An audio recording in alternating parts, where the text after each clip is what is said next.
welcome one, welcome all for another day of the Sido Path2Pro Combine here in 2025. The second year of this combine. We're on day 4 of block 1.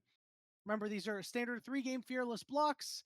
No special restrictions or anything, although those special restrictions will occur a little later on down the line. My name is Yanni. I'm joined here by Tokibi. Tokibi, last year's combine was incredibly successful, featuring players like Zamudo, Darkwings, and Scary Jerry, all of which who are part of Tier 1 play in 2025. Who's going to be next? I mean, I think Cryogen is definitely going to be one of the bigger players that could be considered for Tier 1. I mean, it has been very high up in Tier 2 for a while, has had a lot of success. Obviously, it was the sub at the FlyQuest Challengers for a little bit. But I think he's ready. Just needs someone who's veteran with him on the team. And then Cryogen will be able to be kind of a carry from the support role because that player has a lot of aggression in him. Yeah, but right now we're already decently way through the draft. So Team A right now, just for a little bit of context, it is going to be Decoy, U13, Aojun, Mobility, Cryogen, with Pocus in the backline there as the coach. Now for Team B, it is going to be Dr. Calculus, Bio, Toasty, Enthralled, Protoss, and Jito, who's also going to be coached in there. But some pretty strong names here today. Oh, absolutely. Without a doubt. There are a lot of really good players. Aljun is a player who's, seemingly still on the rise. Obviously, we saw Mobility the other day, but even he has been a mainstay around the block. Toasty Alex was one of the guys who was like, this guy's next up. And, we'll see if he's able to really fully reach that potential. We are, again, rifling through these picks and bans because these teams, there's not a whole lot of thinking. They really know what they want to do and what they want to select here. So let's kind of break down these team compositions here. Team A so far, double AP solo laners with the Trundle. With the they don't have a lot of setup right now. They're going to need some setup in the second half of this draft, OKB. Yeah, but they have Cryogen, and Cryogen loves playing those engaged champions. Rakan is definitely one of his most favorite champs, so I would not be surprised to see that get locked in. That'll definitely give them a lot of engage opportunity. You have the extra move speed, and with the knockout from the grand entrance especially, it really sets up for the Trundle and Rumble and Rise to have time to kind of just walk up and start dealing their damage there. But meanwhile, on the side of Team B right now, so they already locked in their Bard, so Protoss is going to be playing that. And I think that does make a lot of sense for their team comp, especially considering Enthralled is the bot laner.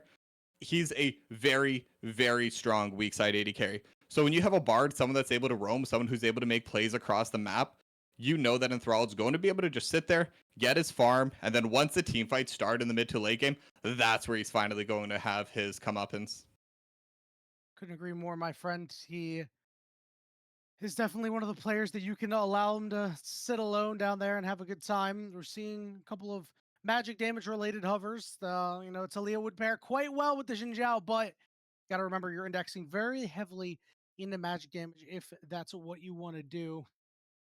The Team B a mid laner, Toasty Alex, again, player that has, already spent 2 years in the NACL. And it looks like he's going to go with the Syndra this time around. I would have liked to see the Talia just because of the macro play we'll get to see out of this guy, but Syndra individually should be able to have a better time against Rise. Yeah, she has that extra range. She's going to be able to poke out the Rise a little bit. Definitely able to safely CS at the very least. And with a Xin Zhao available in the jungle as well, they can make some aggressive plays onto the Rise. As long as you're able to get on it before the phase rush procs, it is a very fast and easy kill for them. And with Scatter of the Week, they have a lot of setup coming from the mid lane as well. So really either of them can be the first ones to make that play. But we are seeing this bot lane getting locked in right now for Team 1. So it is going to be the Kaisa for Mobility and the Nico for Cryogen. Now, I was expecting more, like I said, more from the Rakan, but Nico can engage too, but it's definitely a lot harder to pull it off. Teams are going to be watching for it. She does not have quite as much reach as the Rakan would have been able to bring out. But if Cryogen finds a good flank, if Cryogen finds a good flash, Pop Blossom could definitely just absolutely blow up the entire Team B because they are quite squishy right now. Yeah, we saw some really excellent Pop Blossoms out of Protoss the other day, so we'll see if we're able to get equally as many here for Cryogen. Vayne going to be the final lock-in here. Now, this is not an AD carrier that you would typically say, ah, yes, we will pair it with the Bard and we will let it sit alone in the lane, especially against a Kaisa Nico Tokibi. I have a couple of concerns with that pick. So if it was in any other player's hands, I would definitely agree. But Enthralled, for the longest time, was a one-trick pony just on the Vayne. He knows every single pairing, he knows every single matchup. If Enthralled says this is a good Vayne game, then this probably is a good Vayne game. And I'm thinking what the logic is, because yes, in lane against Nico Kaisa, it's not going to be too much fun. But because he was an OTP, he has that solo queue knowledge. He knows how to play, how to get the farm that he needs within the lane phase. But after that, because to bring up the point that you brought up at the start, their engage isn't that strong. So when you have a Vayne just tumbling around, going invisible and everything, they're not going to be able to follow on this Vayne super well. This, Enthralled, after getting 2 or 3 items, should be able to absolutely tear through everyone on Team A. The only question is if Enthralled will be able to get to that point, because if you start ganking towards the bot lane, if they send Aojun down there, obviously with the Realm Orb on Rise, they can get some pretty nifty angles there. It could become very difficult, but they definitely have the possibility of making this Vayne just pop off. Now, it should be hard to get the rise down there if you're Aljun, right? Because I think Toasty should be able to keep him in check for a while when it comes to shoving in lane or at least going even, right? Because if you're able to sort of follow this rise a little bit and shadow him, you don't even need to have the first move. It's incredibly difficult for him to actually get off a realm warp because you can just scatter the weakum from a very far distance. And obviously, early on in the game, the realm warp not exactly the longest range. Now, let's talk objectives. Let's talk goals for these teams, right? So, honestly, we got a lot of scaling over on the side of Team A through this Kaisa, through this Rise. I'm thinking that if they're able to sneak away one of these early dragons, it's going to go really, really far for them. And I don't really think either of these teams are too invested in going after the first, after Grubs, I should say. No, I think the Dragons is going to be a huge point of contention. Because, like you said, Kaisa and Nico, they should have quite a bit of priority coming in through the bot lane. And Trundle in general just really likes to fight early, can seal a lot of that attack damage from Xin Zhao, should be able to win out on those 1v1s as well, and especially in those 3v3s. But the question comes to mind is if the Ryze and Syndra show up, because, like you said, Ryze needs to scale up. So unless they have a ton of priority from the bot lane, the Syndra will be able to have a more immediate impact in those fights, especially once that level 6 comes through, though. I don't really expect either of these two teams to go for the Dragon before that point anyway. So if they're able to deal with the Syndra, because I think right now, that's probably where I'd want to be focusing as the Team A jungler. Either trying to get this Kaisa Nico ahead, but realistically, I expect Enthralled and Protoss to be playing decently safe in the lane phase. But if they can get onto the Syndra, if they can get onto Toasty Alex and keep the Syndra down, I think it really opens up what they can do on the map. The Team A jungler, that is U13. You spent a little bit of time on Clown Gaming for ACL winter and fall in 2024, but didn't really spend too much time elsewhere. He did make an appearance in the Split 1 qualifier for the NACL and then the Open qualifiers for Split 2 and then, of course, Split 1 for 2026 with his college, Weber State University. That Weber team is a pretty solid team, a top 12 finish in the CLOL Championship. And this is a guy who has been, one of these incredibly aggressive junglers. We haven't seen him, again, like we said, not much outside of the collegiate space or outside of the collegiate teams or anything like that, but still a player that is definitely trying to make a name for himself, right? To really show up and be like, oh, yes, I'm just more than a collegiate jungler, right? I do much more. I can play, outside of my team and I can play against some of the best that they have to offer here in the Cyto combo. Yeah, and I think this is the best place to kind of showcase that. If there's anywhere you can demonstrate you can play against some of these tier 2 players, you can play against some of these top tier 3 players, this is the single best area for that now.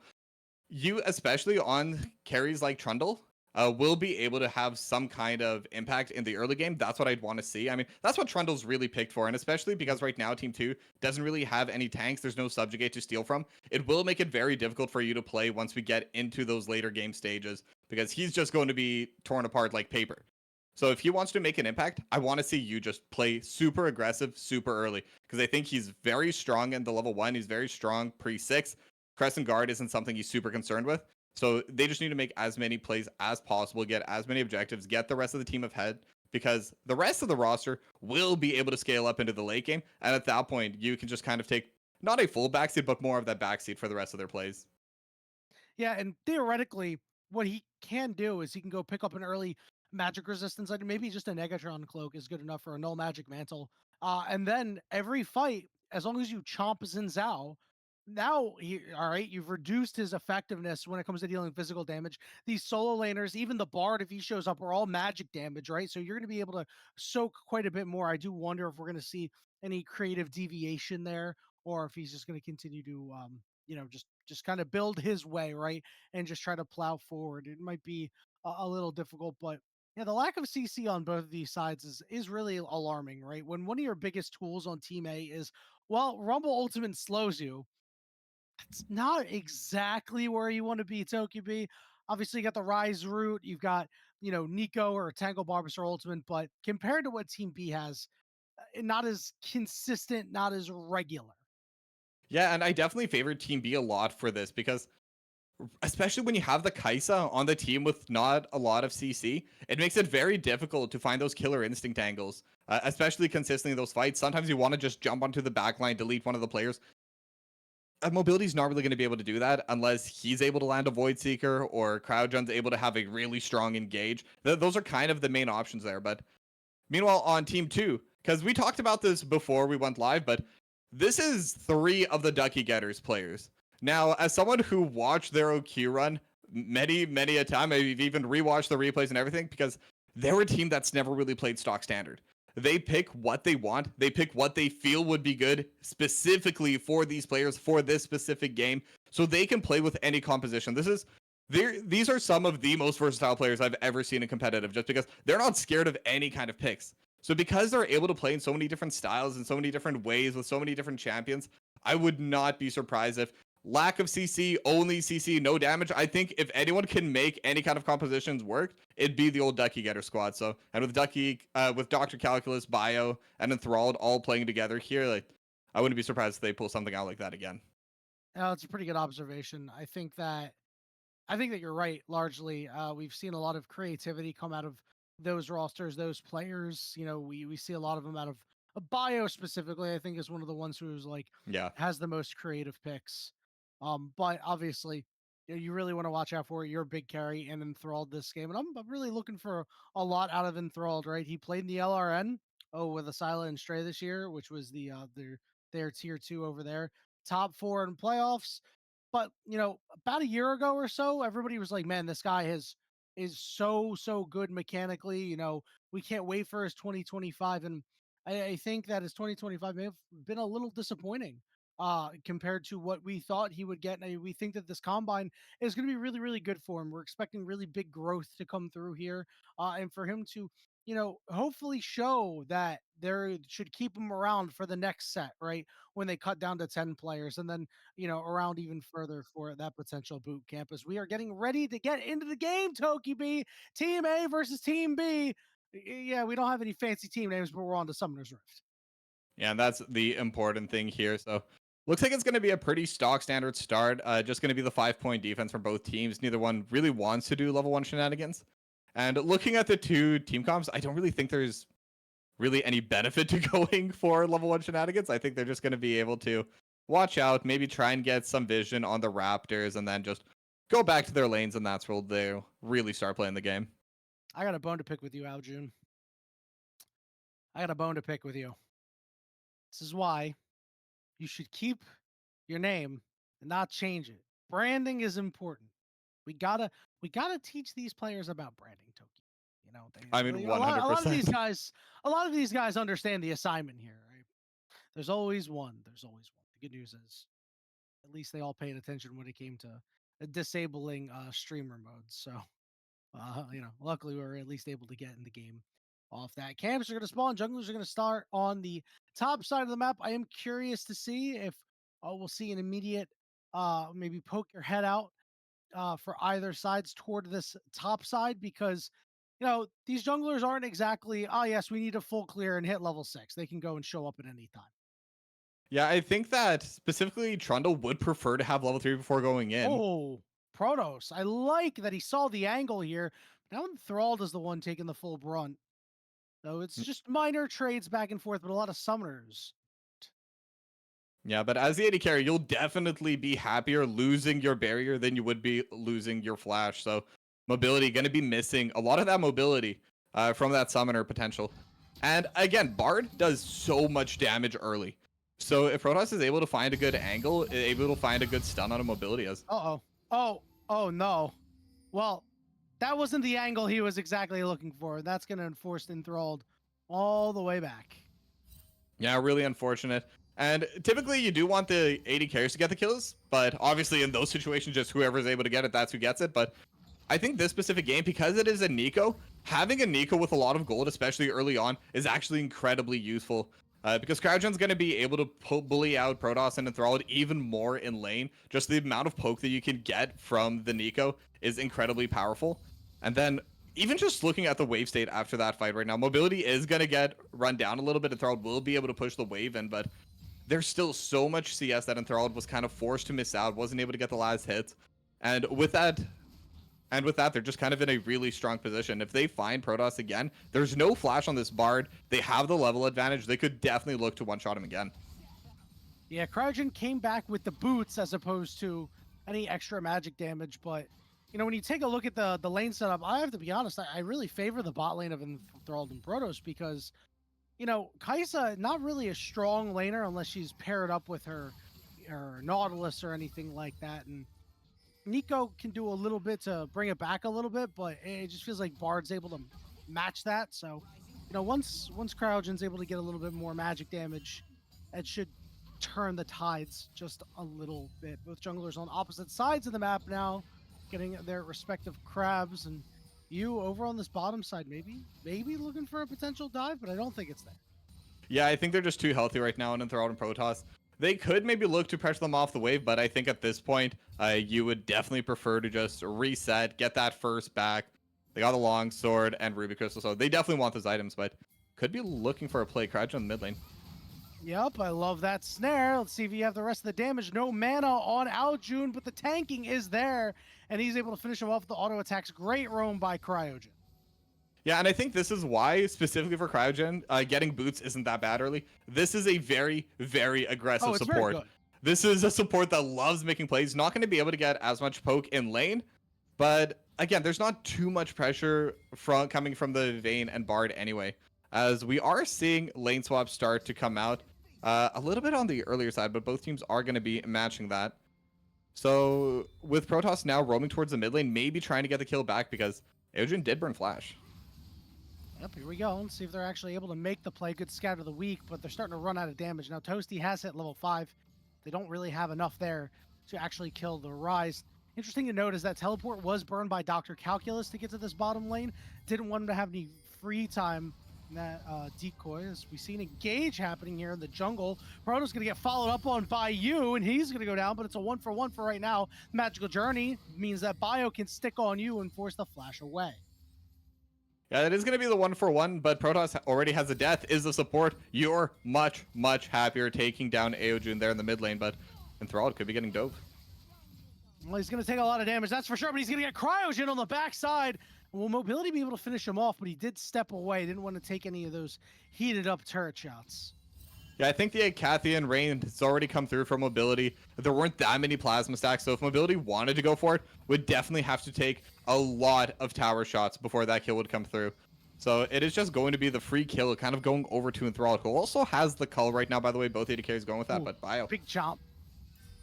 Yeah, that big chomp. You see that damage? It just forces Bio away. And not only does it take your AD away, but you know, the health that it takes means it's just so impossible to try to fight Trundle at that early juncture. Mobility is alone here on the top side in this 2v1. His flash will be coming up shortly, and all of that purchase means that Yu is able to go ahead and take away the dragon. That'll be the first dragon of the game, going over to Team A. Yeah, and that's going to be a very big objective to get for them. We talked about just needing the early dragons, especially on Team A. It'll let them get into the late game easier. It'll give them more time to get into the late game.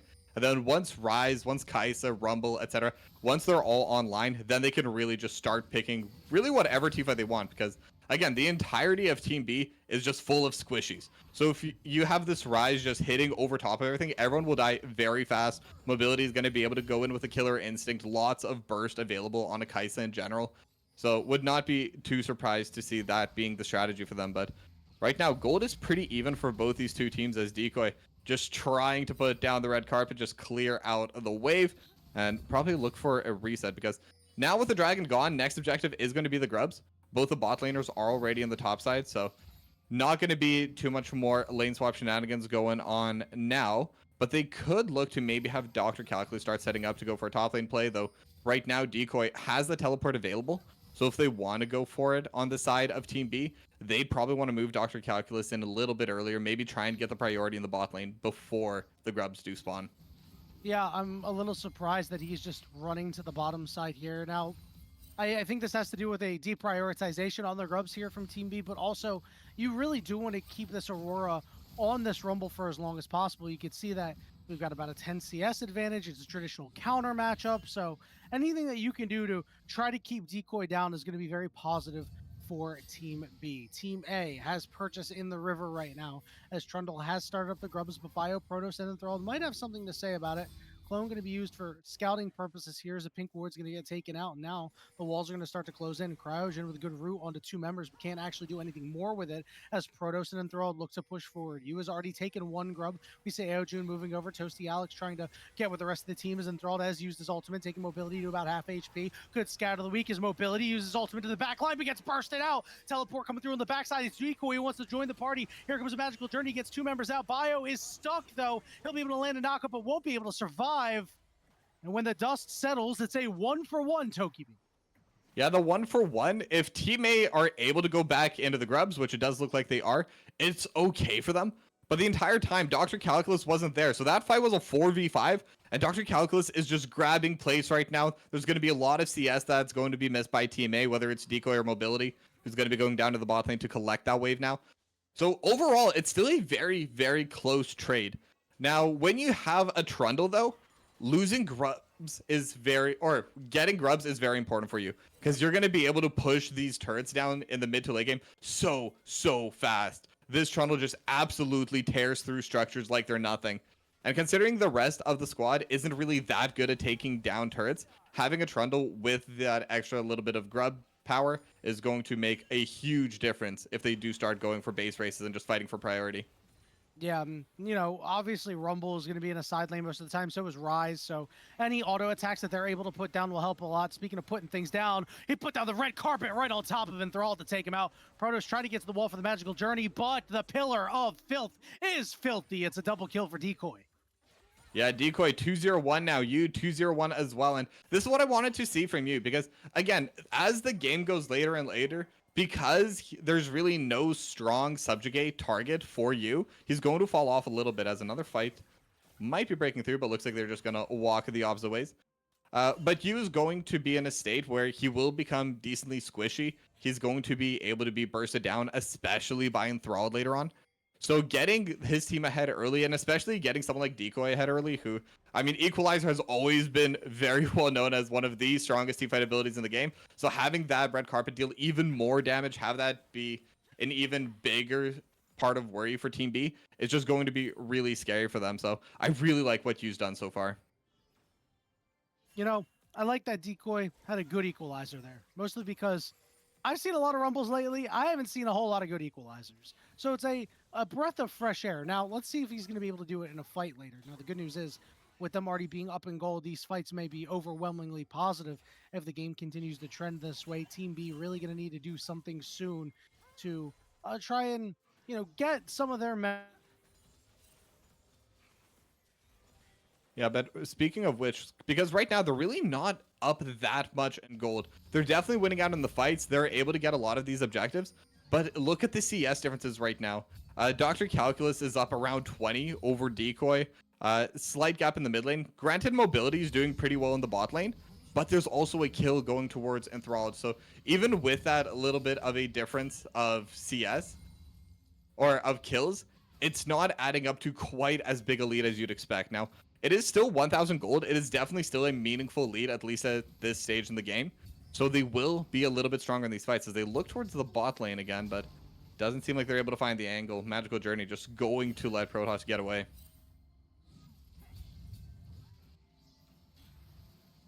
Okay, as it does seem that my co-caster has disconnected, so I guess I'll take over for these in next fight. So right now, Decoy just going to be up in the top lane, and Cryogen able to find a Tangle Barb onto 2, and they're getting so much poke down on a Protoss. So right now, TP coming out in the back line, and it is going to be Dr. Calculus going to be able to get between worlds mobility, forced to barrier, taking a lot of damage, as Red Side is going to be able to secure the dragon. And now Pop Blossom, Cryogen looking for more, but just gets blown up before anything can happen. And instead, they're going to be turning their attention, and Team B just absolutely demolishing everyone. You trying to get away. One more auto. Bio actually going to be flashing forward, trying to get that kill.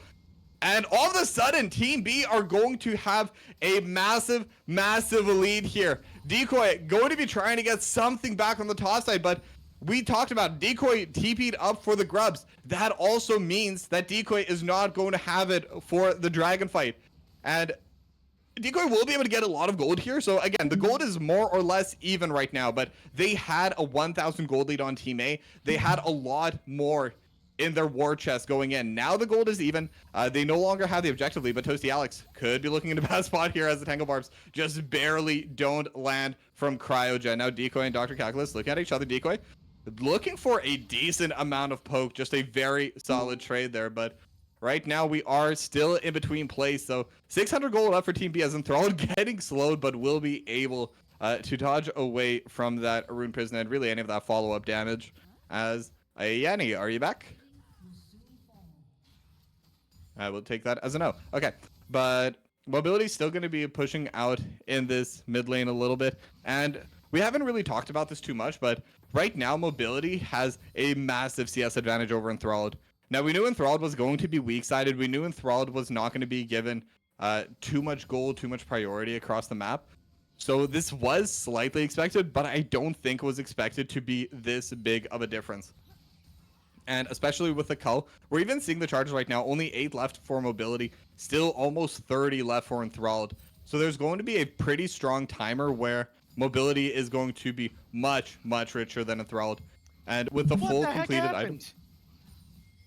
There was a big team fight and everyone on Team A died. I think that's the best way to sum it up in a very short amount of time. Yeah, no doubt. Now we're going to see maybe another depth, but this time on Team B. They're going to take the turret first. Pop Blossom 2. Calculus can't get to the edge of the Between Worlds. It's a shutdown going over to Decoy. Looks like you're going to need Decoy now. Yeah, definitely. But now that the fight's gone, just to kind of catch you up to speed, Thanks. The main thing that happened, Decoy's teleport was down because of that grub fight, and it was a 4v5 favoring Team B. And then Cryogen looking for the Pop Blossom just got one shot during the animation, and since they were expecting that to land, they were out of position, and Team B just kind of wiped the floor with them. You know what? That makes sense, especially we talked about how much damage Team B has. You have to be very careful, especially if you get caught by a Scout of the Week. You may consider yourself dead, even if it's not just Toasty Alex bursting you out. Looks like that Tempered Fate's not going to land, so an opportunity for Team A to fight on the terms that they like, as this Rift Herald is up, will be started up. It's the entirety of Team A looking to really get together. They're in a bit of a rough spot to be able to do so. Cryogen doesn't have that Pop Blossom, but he manages to root Protoss anyway. Good Equalizer coming down, slowing up these members with the Realm Warp on top of it. But Toasty Alex scatters the weak. Bio in the middle of everybody. They're going to be able to kill you, and now it's a 4v4, but Bio is able to walk out because of that Crescent Guard. See if Team B wants to find a way back in, but it looks like the teams will part ways for now. Yeah, I'm a little bit surprised Team B did try to push it a bit forward, but I guess Enthralled is quite low. Bio used a lot of those cooldowns as well, but we're already seeing that you can just get absolutely blown up. Now, I'm wondering, you said this before, and I'm wondering as well, if you're going to just build a little bit more defensively as the game goes on, we'll definitely lose a lot of that damage priority that we typically do see coming in from the Trundles. But I think having a little bit of extra safety, a little bit of extra tankiness could go a long way because, yes, while your burst will be lower, because you're in the fights a lot longer, you'll be able to dish out even more. But so far, it is just going to be the Merc Treads for the Magic Resist. But I would like to see more because Toasty Alex just basically one-shot you entirely in that fight. Yeah, and you really need to kind of get that extra piece before Enthralled is really allowed into the game, because then by that time you have to deal with too many threats. You know, you can go all the magic resistance you want, and Enthralled will be able to chew you up and spit you out. So it is a tough decision for you. You know, this was a very early Trundle pick, and credit to Team B not falling into the trap of saying, "Hey, we need to have a tank." They elected to go with the Bard, which I think is a good substitute. It allows you some long range engage, even though it's just the ultimate. We're seeing a large congregation of members here in the mid lane as a little bit of poke has gone down, but really nothing more as the teams await the next objective. This dragon is now up. Rift Herald going to be used in the mid lane for its typical purpose of getting this control of the river back. Yeah, that's definitely what it's been kind of turned into, especially in the modern meta. But Temper Fate is going to be there, but I don't think that was needed. I think yeah. I think the pillar might have actually stopped it. It is used. I actually don't know that interaction, but it is definitely possible it could have stopped. It hit the pillar. Oh, fair enough. Okay. Yeah, this was not exactly well timed by you, and hey, it got the big cooldown out of Team B as Protoss has stepped up a little bit too far. Mobility is the one who started up the dragon, as Decoy is cut off, but he does have a good opportunity for an equalizer. Cryogen all the way out in the back, but he's got a pop blossom. We've seen this play before. Bio getting into the thick of things. He steals it away. Scout of the week keeps Cryogen away, but Calculus has caught another great equalizer from Decoy, but Bio is going to stand and fight. Toasty Alex drops everything he has on Aljun, but he can't finish the job. A double kill for Mobility. Flashes forward, gets scattered away, but the pillar plus the ultimate. Mobility's got a triple kill. Mobility is he almost had the quad. It got stolen away by you, and Protoss is left alone on an island. And we see just how much impact Decoy's equalizers have had, because that completely split the fight up in two. Dr. Calculus was completely alone there. And obviously Team A just going to be able to absolutely delete them. Now, Bio at the very least was able to steal the dragon, so there is some silver lining there, but that silver lining is very, very thin, because Mobility going to be able to take the tier 1 in the mid lane. They get all of their waves pushed in. They get 4 kills, and it's just a nightmare right now for Team B. They're losing a lot in terms of gold now, and we've already talked about how in the late game, Team A is definitely going to be the powerhouse. 3,500 gold now. Rise getting close to that tier item completion, about halfway on the stacks of that Rod of Ages. And we talked about how there's a lot of damage coming out from these teams and not a lot of tankiness. Rise is going to be the thickest member in the game, really. So that is one thing to note. I mean, Toasty Alex did drop his ultimate down onto him just because he was the closest member. But, you think of that's one less target that you actually have with the Unleashed Power ultimate. You have to really pick and choose who you're going to go for, and with all the other magic resistance on these other members, maybe it's just Mobility and Cryogen that are the ones you can target out. Yeah, potentially Decoy, but again, because they did get the feats of strength, they have those upgraded merc treads, and even just talking about you, that's going to help a lot in terms of being able to mitigate this magic damage. We were talking about ways as Cryogen trying to walk a little bit forward, but we'll be able to back away before getting caught out. But having that extra safety is going to mean so much for them and their ability to fight. It's a very squishy composition, like you said. There's a lot of burst damage on Team B. Really from all 5 members, even Protoss to some extent can deal a lot of damage. Bard, very notorious for that in support, but potential team fight breaking out just kind of over vision. Uh-oh, here we go. We're going to get the Pop Blossom with the Rumble. Oh, no. The timing wasn't there, but I don't think it's actually going to matter. It was such a sick Rum Warp with the equalizer on top. A triple kill for Decoy. That play could have actually been worse, and it still went horrible for Team B. Yeah, and I mean, we're seeing all the tools that they have, because, again, we see the equalizer, we see the Pop Blossom, and in a lot of team fights, that is just used to zone them away, buy some space, but because everyone on Team B is so squishy, they just burn down entirely, and with Mobility just jumping out over top, Killer Instinct, so good with that. If they're able to stun anyone, and I do believe Cryogen's Pop Blossom did end up hitting a couple members, that gives the Plasma stacks, that gives Mobility the entrance, and once Mobility's in there already on 2 items, is able to just absolutely delete really anyone from there. The Acathian Rain on its own deals so much damage to everyone involved. Void Seeker to finish it up, and they're really starting to explode this game. About a 6k gold lead now going in for Team A. Next objective is going to be this dragon, as I do believe they did get the Otacon after that fight, so a lot of their damage is going to get even higher, and that just spells trouble for Team B. Yeah, this is a very, very difficult scenario. that Team B finds themselves in, Tokibi, and I don't think they have the scaling to be able to dig themselves out. They're going to need to survive for a very long time for Enthrall to get online. He's not even on his second item yet. It's looking very, very dire. As now it's time to start the siege. And remember, you gave over 3 grubs to the team with the Trundle. Yep. So anytime you is around a turret, that turret is going to fall. Yeah, just gonna take bites out of that rock, just push it straight in. And chewing on rocks.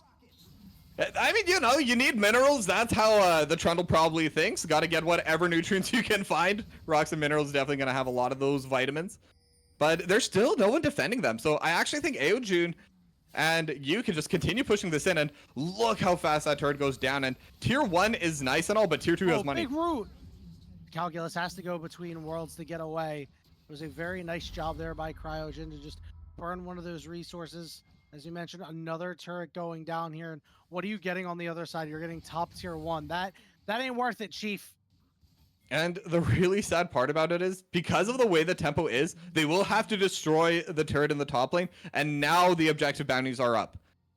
So if Toasty Alex waited just a couple of extra seconds, it's not too much for the tier 1 as play on to Alex. Oh my god, they're throwing everything they have at him. That Pop Blossom wasn't going to land, but here's Decoy on the backside, taking the blast code, putting himself in a good position. Equalizer just to cut off Toasty from getting away. And now the fight continues on the other side is Bio, getting rained down on. Good ultimate from Protoss just to keep Bio alive, but he cannot keep himself alive. So we did get a mid lane turret for Enthralled here. So at least it's something on the back half, but you does not want Bio to get away. Bio is forced to flash. And boy, Decoy flashed after him. Oh, Decoy's just got to get in the zone, and he does. He is legendary 8-0-7. Dragon going to be taken here by Team A as the gold lead continues to widen, Tokibi. Yeah, we were talking before the game started as they could be looking for Calculus. Oh, they found him. He's dead. At least Enthralled is going to be able to pick one up himself to make it a 1-for-1 fight. That's tough. Yeah, definitely tough. But to go back to my point, because we saw the Realm Warp was not perfectly placed. Cryogen wasn't able to hit any of his abilities at the start of the fight. But Decoy, once again, showing the Equalizers a very good ability with proper placement, but another engagement on Protoss. Well, and it's split damage, but that Equalizer is going to go down, meaning that Mobility can get to the backside. He's going to be able to clean up Enthralled. He'll flash forward for Protoss as well. Doesn't even tank a turret shot. It's double kill, a mid-tier 2 down, and they're going to head up top to regroup with Aojun. Yeah, I think this gold lead's just starting to get absolutely overwhelming for Team B.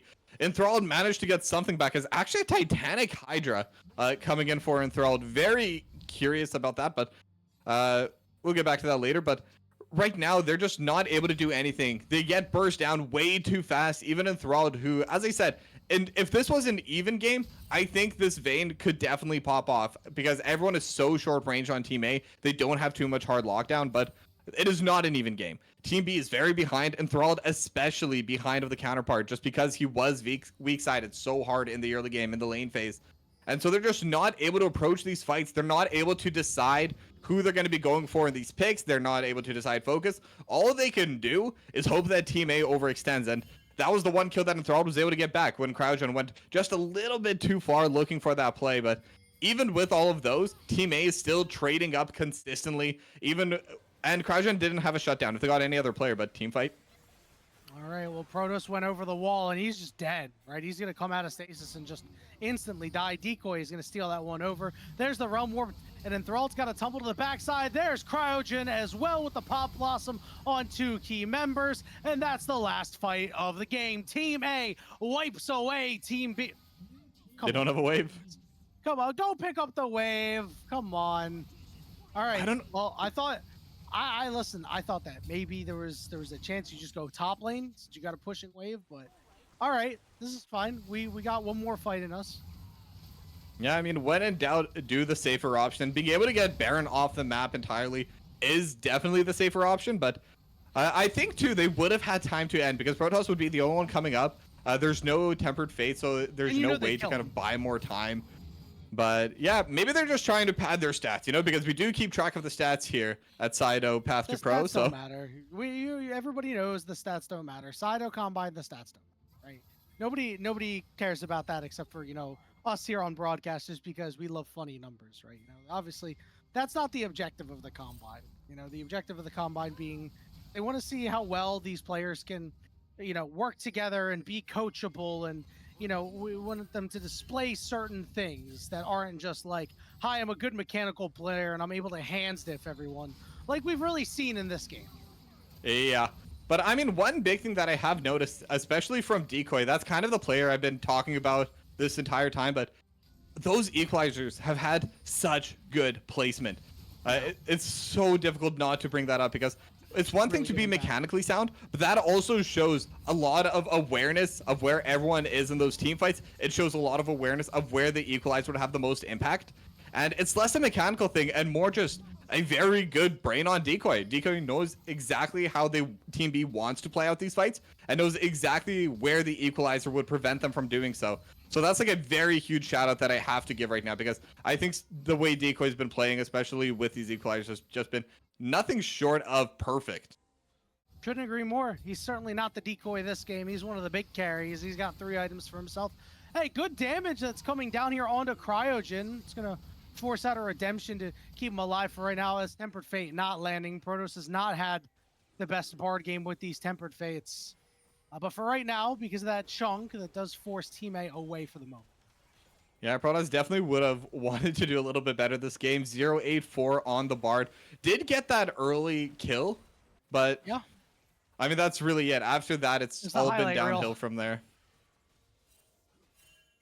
So, 15 seconds of highlight reel this game, unfortunately for Protoss. But, hey, this is why we play multiple games, and this is why one poor game is not going to make or break your combine. Right? Again, yeah, absolutely. A lot of it is the intangibles. They all know how good these players are. Yeah, every single player in this combine is a good player.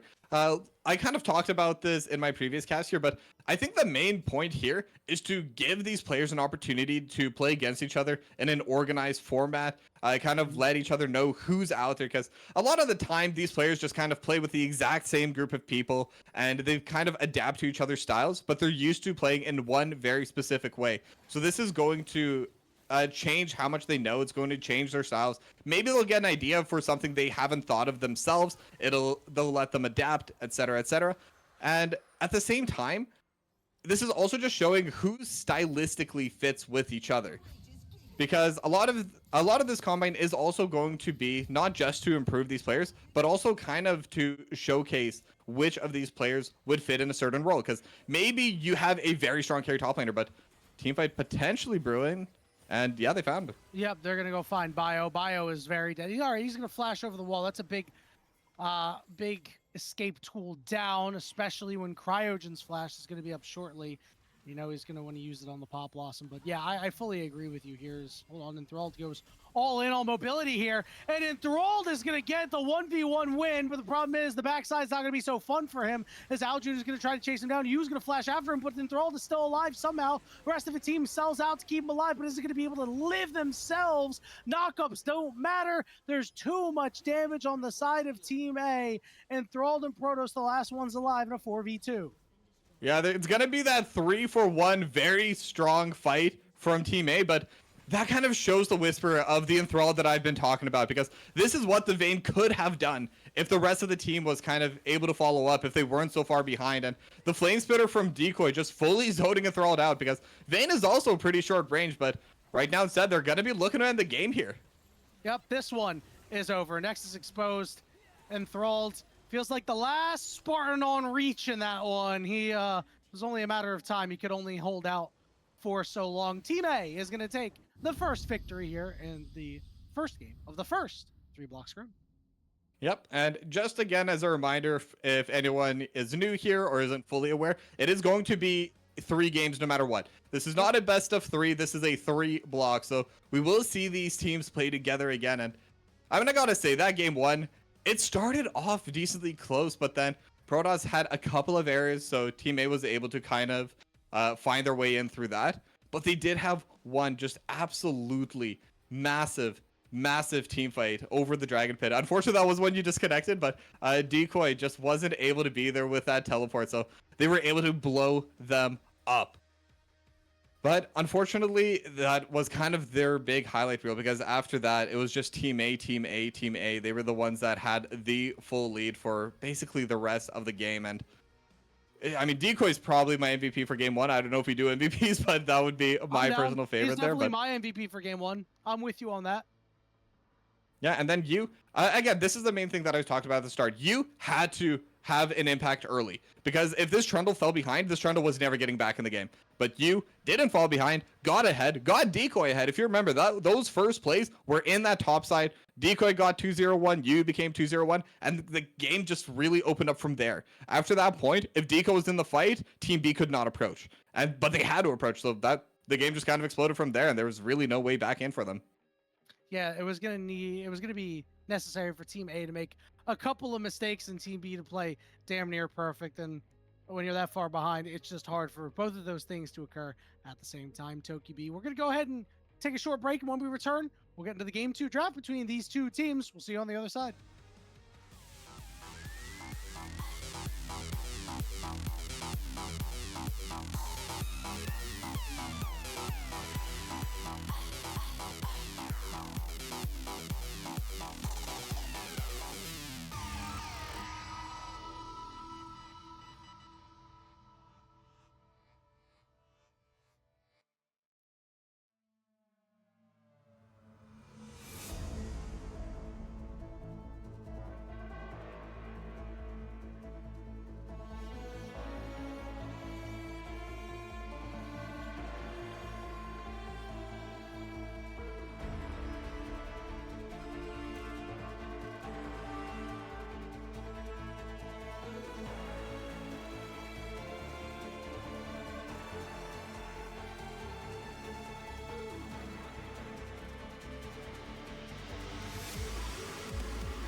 Welcome back, everybody, to the 2025 Sido Combine here. Team A and Team B going back at it. This time, the teams have swapped sides. So the decoy was the big hero in game one for Team A. Let's see if he's able to do it here in game two, given the fact that Ambessa is already off the board. An area guess that Team B might pay a little bit extra attention to him this game.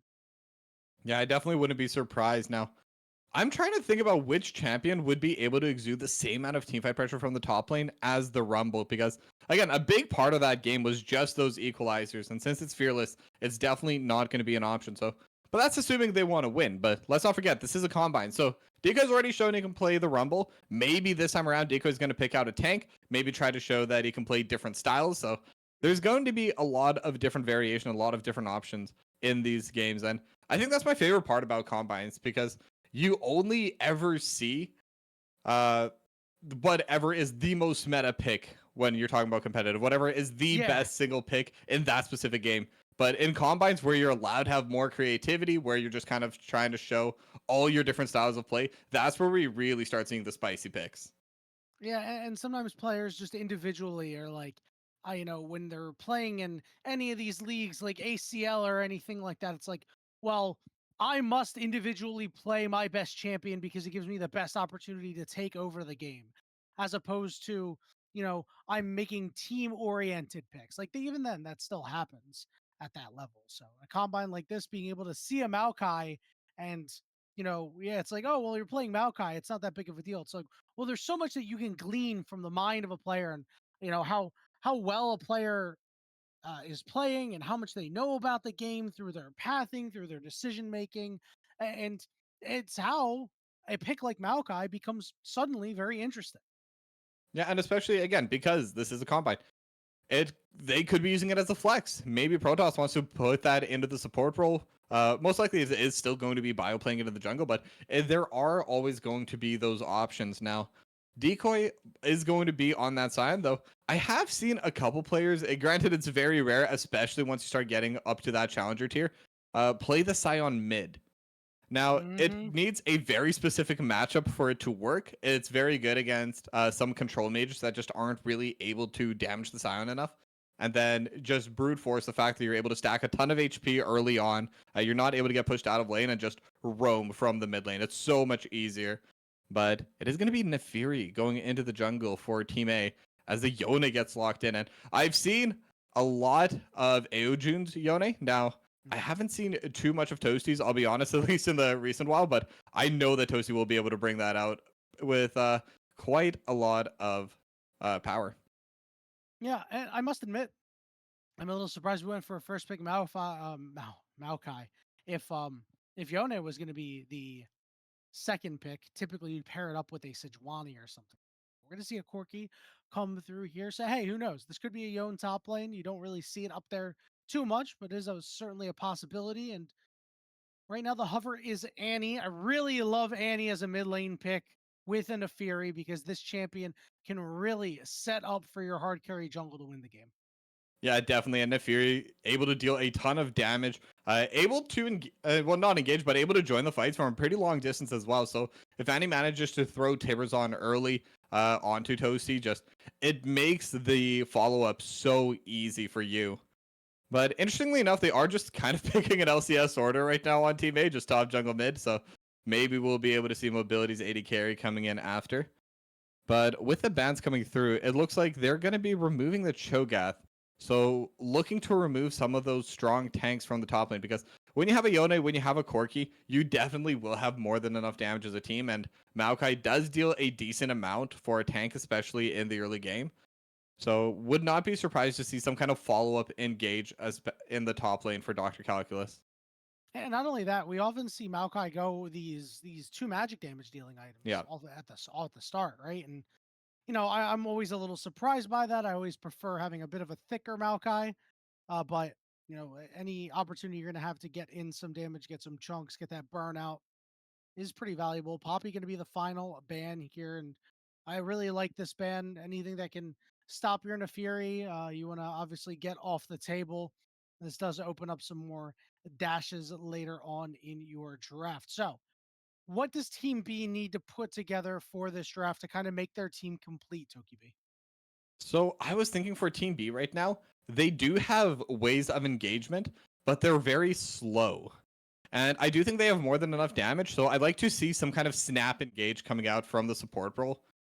So for Protoss, I mean, Nautilus is still available. Even Leona is available. Rel, especially. I actually think Rel probably would be the best pick for them this game, especially because Sion's going to have that massive shield. Annie can throw out shields as well. So just being able to use that Shattering Strike and get rid of them would be a huge boon for Team B. So yeah, I guess that's exactly what I'm looking for. I just want to see them pick Rel. Well, with this Jinx lock in, I have to say, I think I'm a bit more of a fan of the Nautilus as opposed to the Rel, just because so you have that point and click for not only the Jinx, but the Nefiri early on in the game for the Jinx later on. It should be rather important. It's also a pretty good lane with Corki. Leona would also be solid enough. You know, you don't get exactly the point and click, but her ultimate can still be a ranged, engaged tool to land on the Jinx. Yeah, I mean, main thing, I just wanted to see some kind of snap engage, and Leona is going to be able to bring that in. Used to be kind of the only one way back in the day for whoever played in the early seasons of League of Legends. I was kind of the engaged support, but now obviously we have Nautilus, we have Rel, and that's just a troll. They're not They going to heard be you. locking in Timo, so They heard you. yeah. How did they know we were talking about Timo off air? But it's going to be the Aatrox locked in last for the top lane. So I think this is actually a really solid team comp from Team B because they have three damage threats with Leone, Corki, Aatrox. They have the snap engage in the Leona. They have Maokai and Yone for those big team fights, just kind of setting up those plays. It's really well rounded. It's really well balanced. Uh, and I believe Aatrox does do fine into Sion as well, just kind of able to out sustain the tankiness of Sion throughout the entire game. Has the extra range to kind of interrupt Sion's Q, just makes it even harder for the Sion to kind of play. And Alistair is going to be the final pick there, just to mostly peel for the Jinx, I think, because they do have a lot of threat, especially the Yone. If the Yone is able to get on top of your Jinx is just going to get deleted off the map entirely.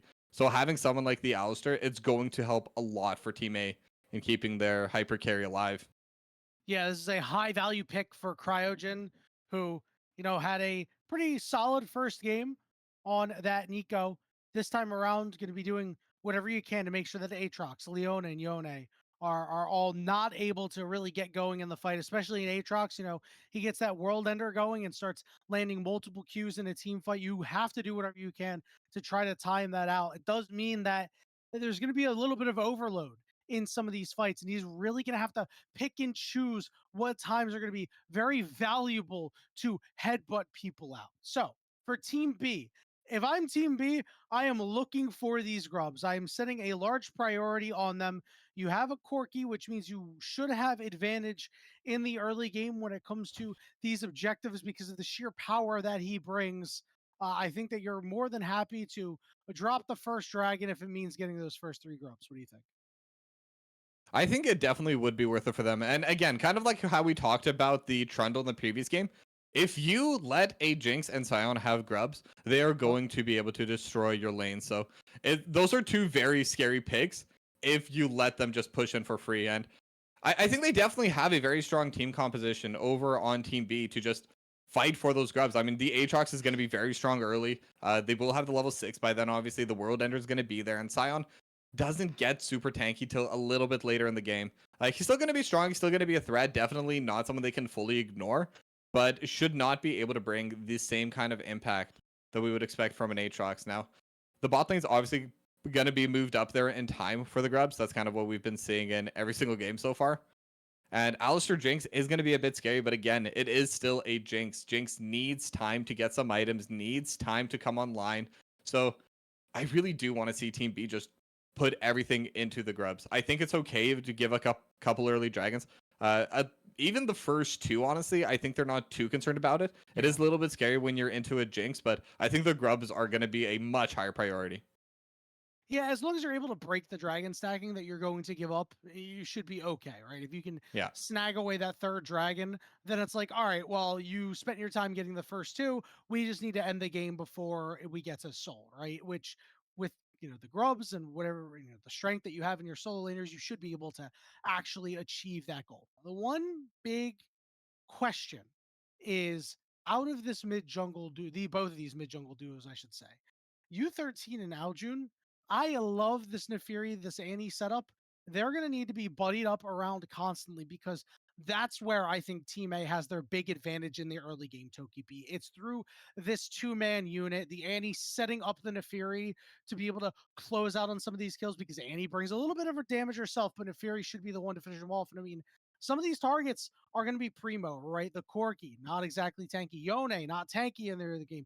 Even Aatrox, even Maokai, too, with what we just talked about, how they tend to build a little bit more damage in the early game. This is where I want to see the mid jungle duo really show up because Team B's mid jungle duo of Yone and Maokai does not bring the sort of strength that I see out of Nefiri and Anand.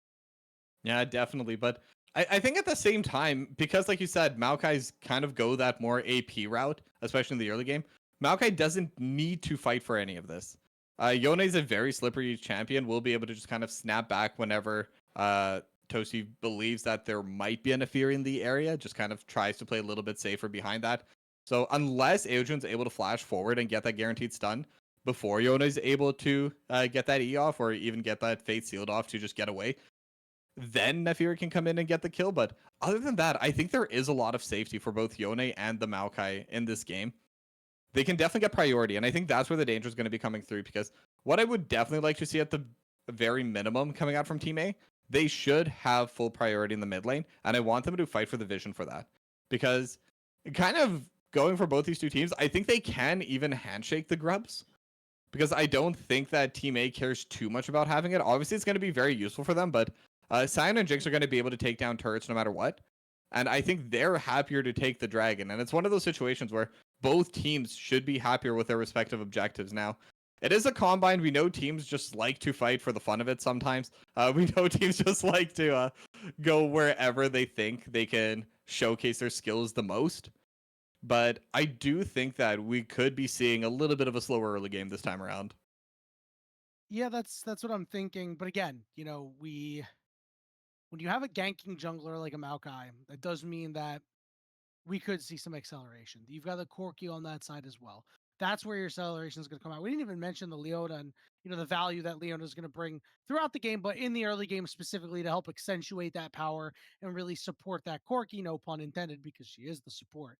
And again, I think that we could see a lot of early action based off of the bot lanes moving around and their ability to shove in and force Jinx to kind of stay back and farm up as the lane shoves. That's going to mean that Corki and Leona can move up a little bit, maybe make things happen with the Maokai if they're on the same side as the Nefiri. This is why it's going to be really important to figure out where both of these junglers are going to start. Obviously, you generally think that, hey, they're all going to start on chickens. Doesn't always happen that way. We had junglers start on the same sides last game, so getting that early information could actually make all the difference because Nefiri is one of those champions that wants to invade, but doesn't necessarily want to get invaded on. Yeah, but with the Annie there, I think there is going to be a lot more safety. And you talked about how Corki Leona are going to be able to get priority. That is not true for the first set of jungle spawns because Jinx has one of the strongest level ones in terms of push power. Just And having they that just fish buffed it. bones, yeah, it's going to help them quite a bit there. Extra To- range? What were they thinking? yeah, right. And it's gonna. I think it was buffed recently too, just a little Yes, bit. So it was buffed to extra range. That's what I mean. It's 20 extra range at level 1. What? yeah, and then it's AOE. Not a lot of AD carries have a ton of AOE damage early on. Just yeah, the Jinx just absolutely deletes lanes early on, deletes the minions. Now, maybe if the Nefiri they go through opposite sides, maybe that could be good for the first set and then look to invade after first back. I think that could be an angle that they look for. Because again, at the same time, Annie also needs a few levels before she's really able to pair with you. It's not, these aren't the types of champions that can kind of invade level 2. Like just take a couple camps, take a couple waves, and then go immediately into the enemy jungle. I think on second respawn of the jungle camps, that's when I want to see Team A kind of go for those aggressive plays. Yeah, that would make a lot of sense for them because by that time, Annie is getting close to level 6. Your junglers starting to get there as well, and that's where a lot of your power is going to come from. And again, we do expect that mid jungle duo to function quite a bit better going into this game. Togepi, after what we saw in game 1, What does Team B have to do to make sure that they're the ones coming out on top? Honestly, I think their play was mostly okay. I would like to see Protoss play maybe a little bit safer, a little bit smarter. But I think just by virtue of this draft, it should be easier for them to play in general. So as long as they play slow, they play methodical, I think their team comp is really, really strong, especially into the draft of Team A. So I guess that's really what I ask for them. I want them to slow down. I want them to engage after they've thought it through. They don't need to do any big snap engages. They don't need to take fights that aren't necessary. If they do that, I think they'll be in a much stronger position compared to game one. I'm with you on that one, Toki B. It is time for us to get into game two between these two teams here in the Sido Combine. They've swapped up the sides, but the players are all still the same. Let's do it. Yep, and once again, it looks like just going to be the standard 5-point defense. Not too much engagement there, and he does have the stun, but Bio maybe walking a little bit forward. Just going to be a little bit of trade between the junglers, plus 3 gold for Bio. Definitely going to be the big winner in this, but they're still walking forward, looking for you as Protoss going in. All right, knockups there, but again, not going to be all that much here in the early goings. But I like the aggressiveness here coming out from Team B. I really want to get this ward down, which is exactly what Bio is going to do, and he's going to be able to do so with losing just a little bit of his HP. But the sweeper open from Cryogen will dust away that one and give a little bit of gold into the pocket of his team. Yeah, but Dr. Calculus walking in that area as well, probably going to drop down the ward from the Aatrox there too. So they're going to get that ward, whether they like it or not on Team A. Well, unfortunately, no more sweeps, but this is a very, very important ward because this does open the door for you to be able to gank top if Decoy decides, hey, I'm going to let Calculus push me in. Let's go punish this guy. Yeah, definitely. But we are seeing as well, the junglers are both starting on the top side, going to be working their way down into the bottom lane. And both bottom laners do have engage available if they do want to go for an early play. Now, I do think that the Corki Leona pairing is going to be quite a bit stronger in these early few levels. They're going to be able to bring in a lot more damages. They're going in on mobility. Yeah, there's that damage. Yeah, mobility's taking a lot of damage. Remember that Gatling gun will shred your armor to a very, very low degree, especially in the early game, almost true damage coming out. Although, obviously, some of Corgi auto attacks on Corgi do half true damage. Mostly full true damage if you get the full Gatling gun off, let's be honest with ourselves. Yeah, and that was the damage through the summoner heal coming out from Cryogen. So just so much pressure, and this is what I'm talking about. I didn't need them to be fully passive, but Protoss goes in, they get the trade, they get out. They're not overextending in these fights. They're getting the advantage with the health, and they're just gonna back out and use this pressure for later. And now they do have first prio here in the bot lane, which could potentially open up some issues later, as you and Bio are both pathing towards the bot side, but right now, with the clear speed that we have, both junglers are pretty even. So if they do go to the bot lane, they should be there at around the same time. Now, if Bio does want to fight for the crab, he will have the extra priority for Protoss and from Enthralled. So this should be, in theory, going to Team B, but you never know. Sometimes a random fight explodes. Sometimes an angle's found that wasn't there before, and that can definitely change things up. And remember, Enthralled has the barrier, that extra combat summoner compared to the cleanse of mobility that will make a large difference.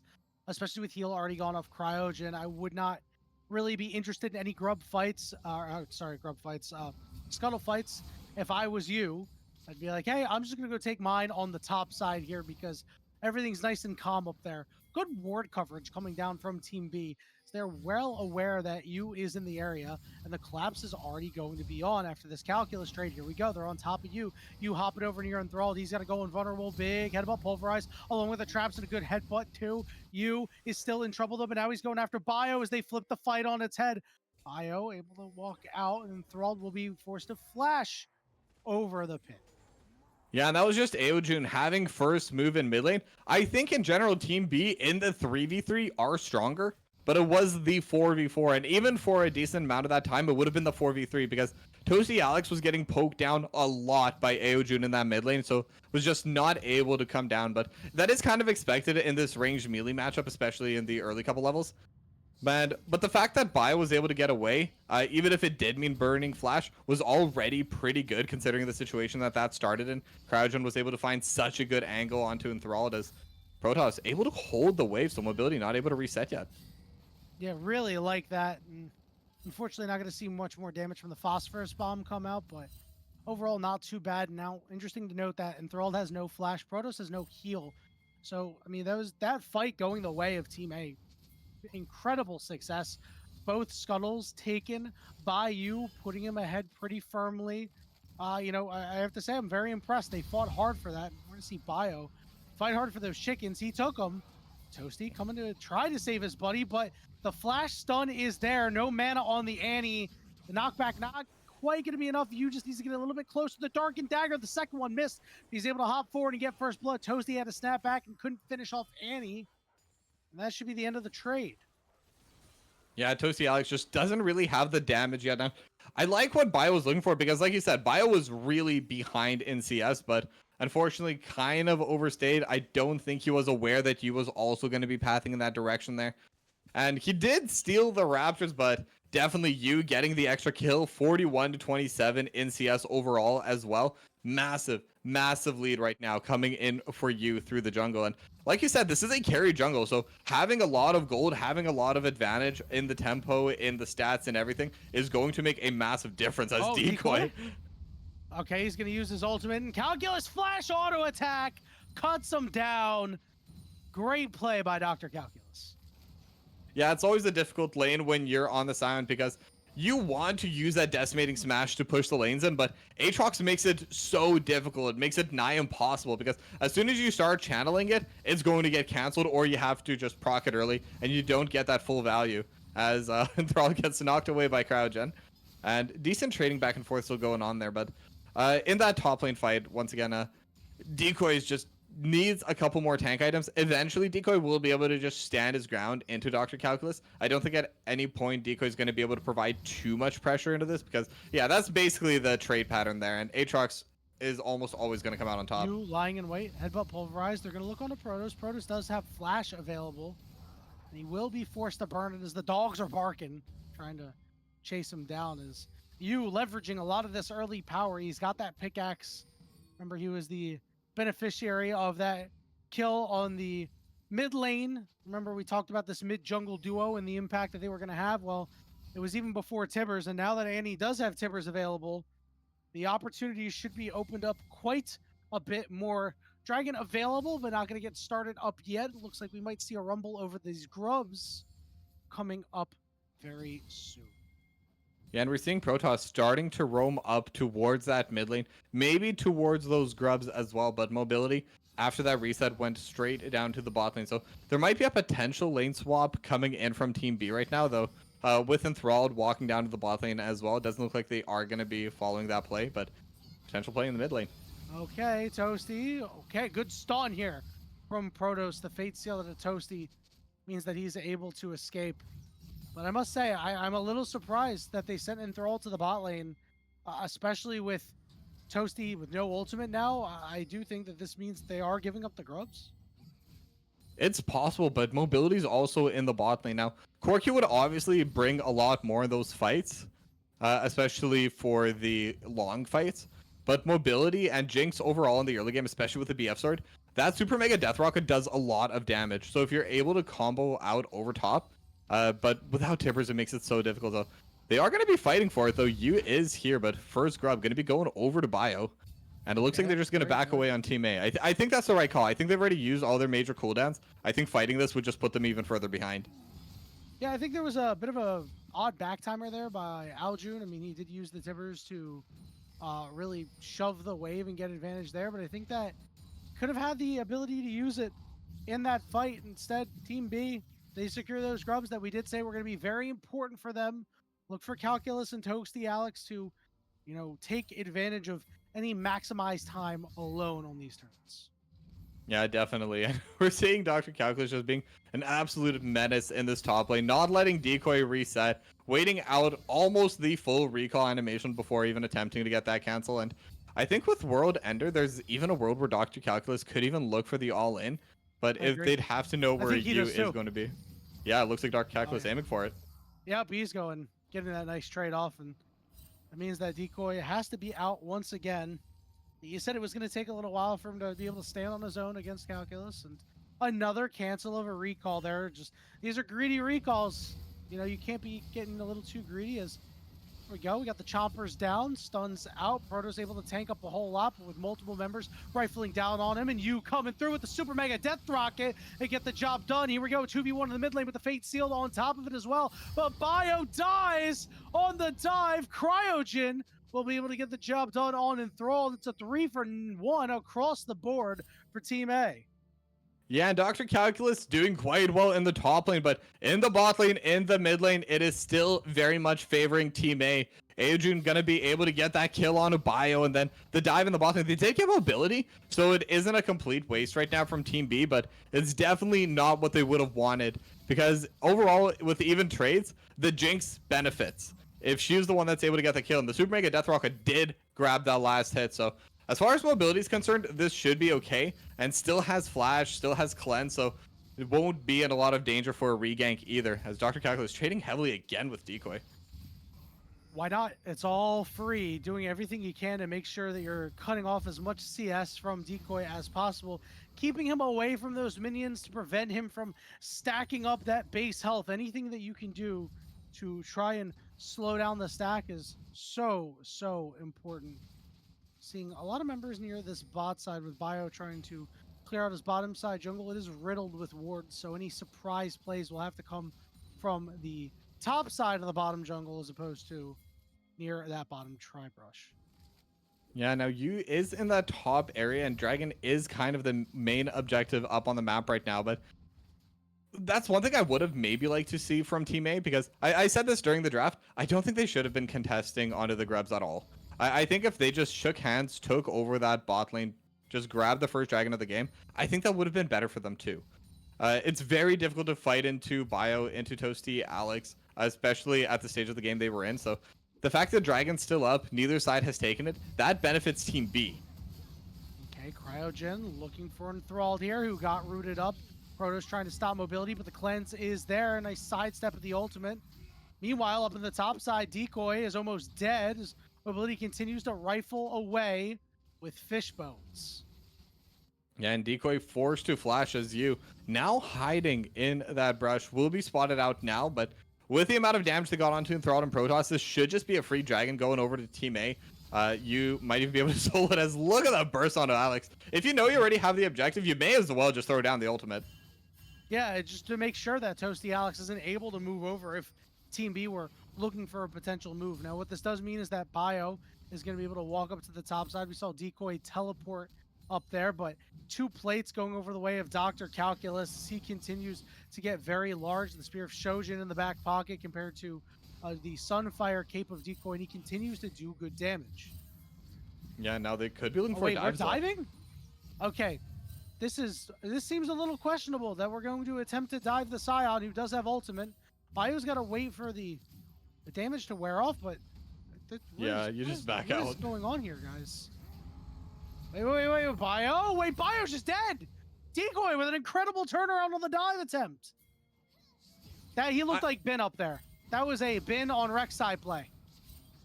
Yeah, a little bit there. I think what the plan was is to just try and dive Decoy, have Calculus break that decimating smash, but once Decoy killed the wave, you put a stop to that play. Once the play is over, it's over. Yes, you lose a bit of tempo. Yes, Bio ends up wasting a little bit of time, but that's much better than going in anyway. But another fight in the bot lane. Big stuns coming out. Double knockup is there, but it's going to take some time for the rest of the team to get there. Enthralled walking over a ward means that you and Cryogen know it is time to get the heck out of there. So Team A doing well to stem a lot of the bleeding. Bio definitely not having his best game. 0-3-0 has had little to no impact on this Maokai right now. And, the saving grace is that Dr. Calculus is still having a fantastic game. Toasty Alex has a solid amount of farm for being a melee into range, and maybe later on they'll have opportunity to get the split push going for both of these guys. Yeah, but the unfortunate thing is Dr. Calculus is the one that's getting all the gold right now, doing quite well on the top side, but Decoy's playing Scion. If you're a bit behind on Scion, you don't really care. You're still going to be able to accomplish your job. You're going to be able to get the engage. You're going to be that unstoppable frontline for a while during fights, even if you are getting poked out in lane. But at the reverse side, in those team fights, Dr. Calculus is going to struggle getting in because there's an Alistar There's going to be the Annie as well. And again, the Scion, yes, you can poke him out in lane, but once those team fights come through, the Scion's going to be able to prevent you from doing what you want to do, because now you have to use those Darken Blades on the Scion to prevent that Decimating Smash. You're going to have to dodge around that with your E. It's just a much more difficult fight. So it's okay on the side of Team A if top lane isn't going perfectly, because Decoy's still holding on to the turret. I think that's the main thing. As long as Scion has that, it keeps Dr. Calculus more or less locked to the top lane, because Decoy will shove out hard otherwise. If they're available on the top side, and that's why we see a large congregation of players in the mid lane here. Team A looking to clear out as much vision as they can and head up to the top side, taking away the pink wards of Team B, as Enthralled is up a little bit too close. That means a little bit of damage going to go down onto both him and his support. You did get chunked out for a very minor amount, as Bio and Protoss walking up trying to defend this ward, at least trade wards for HP at this point. And Protoss is going to burn his heal.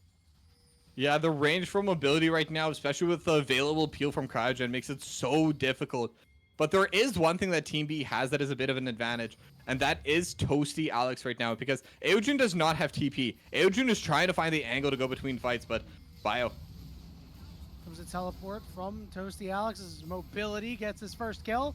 They're trying to get on top of Calculus and disrupt him. He's healing. Is he able to actually get that damage out? He's looking for mobility. He got stunned up again. Mobility is now safe.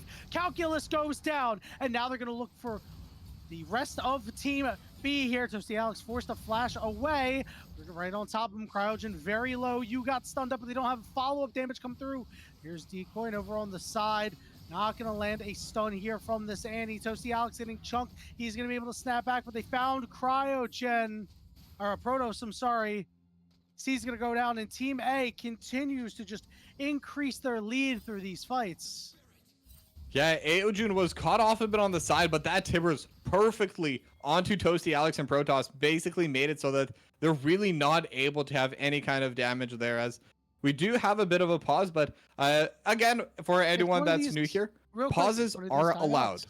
Yep, it's one of these timeouts. Each team gets 1 2-minute timeout that they can use to talk over strategy with their coach. And seems like a good time for it if you're Team B. I think so too, because I mean, they're definitely not out of it yet. They're behind 2k gold, but this is not a losing state quite yet, because Dr. Calculus is still strong.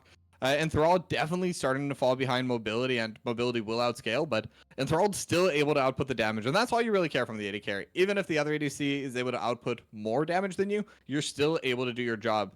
And if they do get that big engage, if they get the Fate sealed onto 3 or 4, I mean, we've seen those highlight plays across every single elo, even in professional play, where just one good Fate sealed absolutely turns around a game. And if any player can do it, it would be Toasty Alex. So if they play around that, knowing that they do have these opportunities to win fights, I think they could bring this back. But like I said before, they just need to pick their fights a little bit smarter. I think you're absolutely right. We'll see if Team B is able to do so. Bio now 0-4. He has struggled big time in this game. He's got his Leandry's Torment, and he does have these steel caps, but that's not going to help you against this Annie, who is going to be able to do quite a bit of damage to you.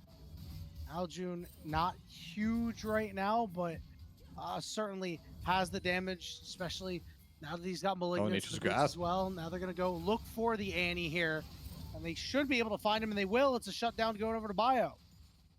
It's really, really unfortunate that kill went to Bio for multiple reasons, honestly, because yes, Bio's behind, needs a couple items to tank up, but at the same time, like I said, Toasty Alex is the player that is going to make the game happen. It is going to be the make or break in those big team fights. Now, they are going to be able to get a tier 1 in the top lane, so Toasty Alex is still going to be getting a solid injection of gold, but they're also going to be able to get the Herald. It will be traded for the Dragon in the bot lane, so Dragon stacking now getting started for Team A.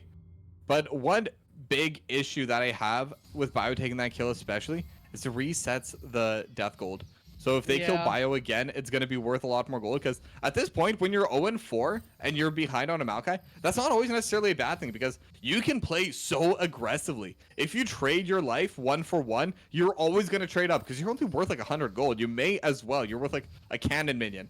So getting an extra trade back with that, and the Mako will always be able to find the engagement, it really opens up a lot of opportunity. But now that the bounty's been reset, it does become a lot harder to find those angles. And that is one thing that Bio has been struggling with most of the game.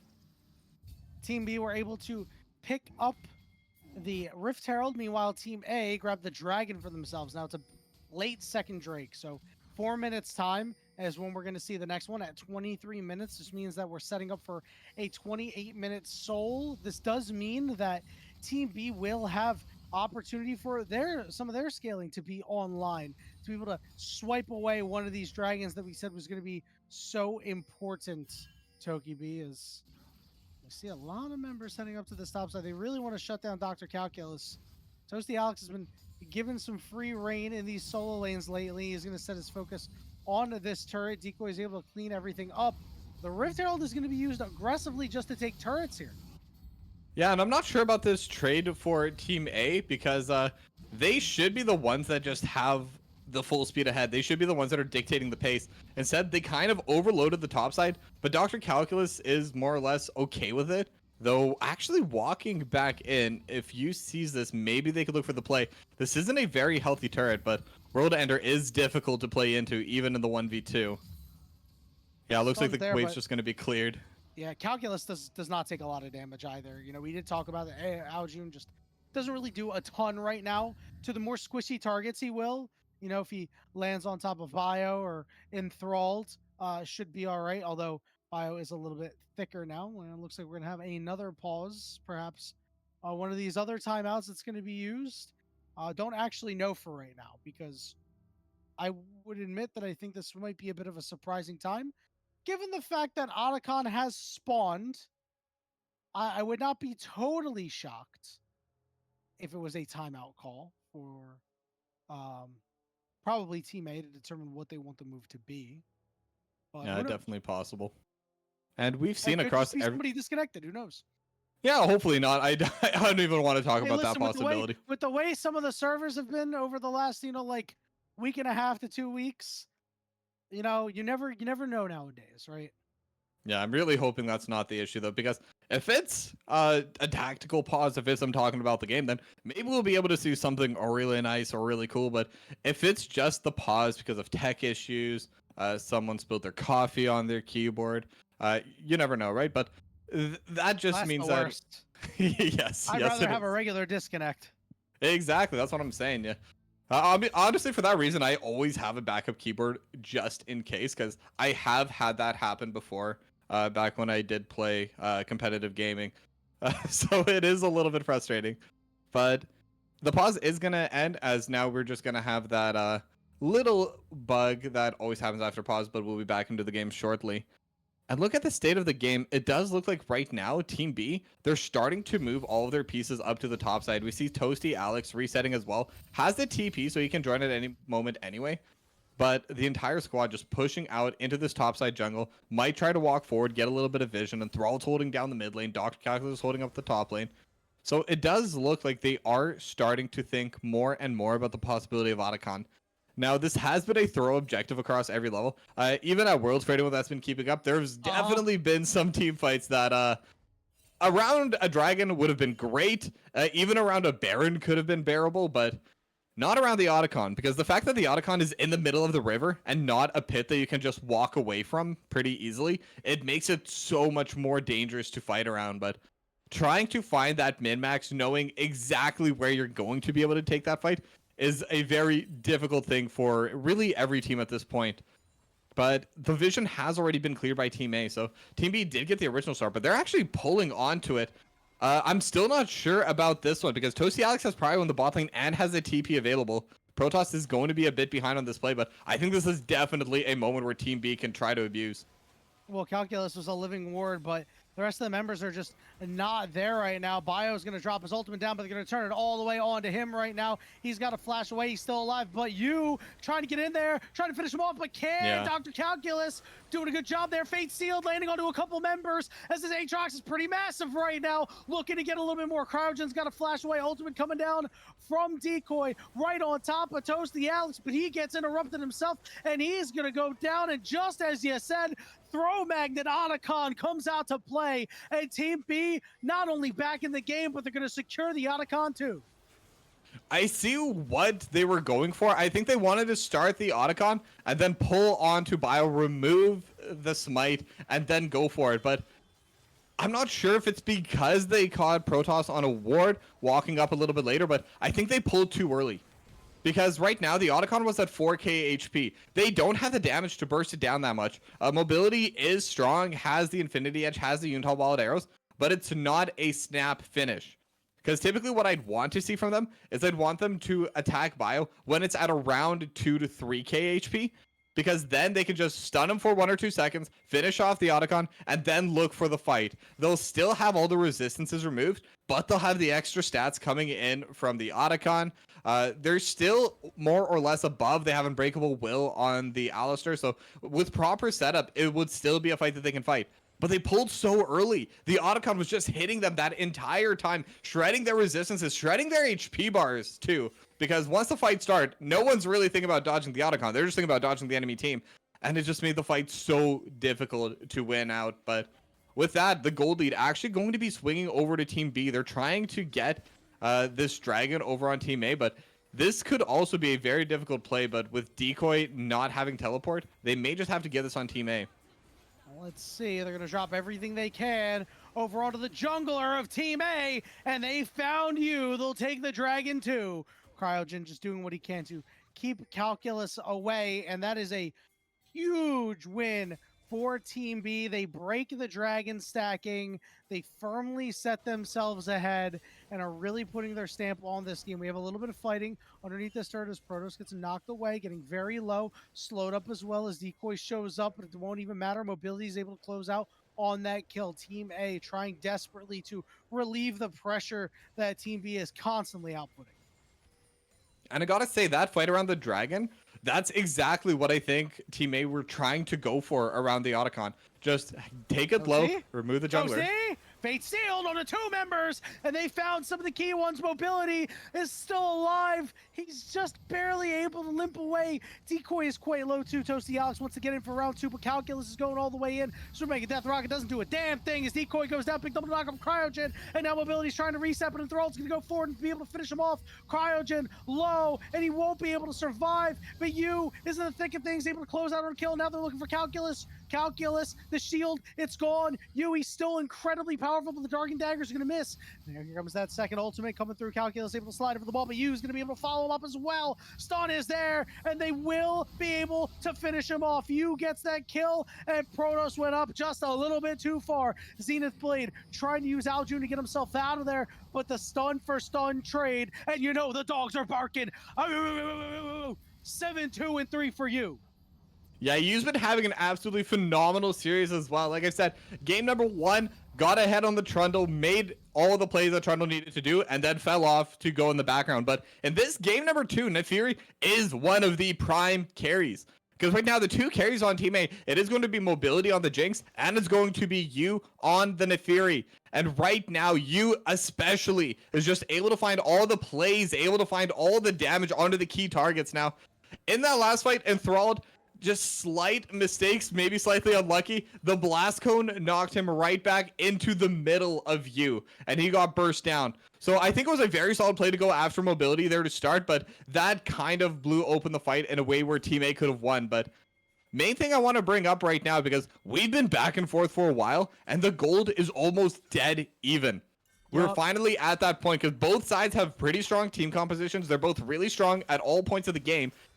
But now it's just execution. Whoever fights better is going to be able to win out on this game. And it's going to be all about the positioning and all about the vision.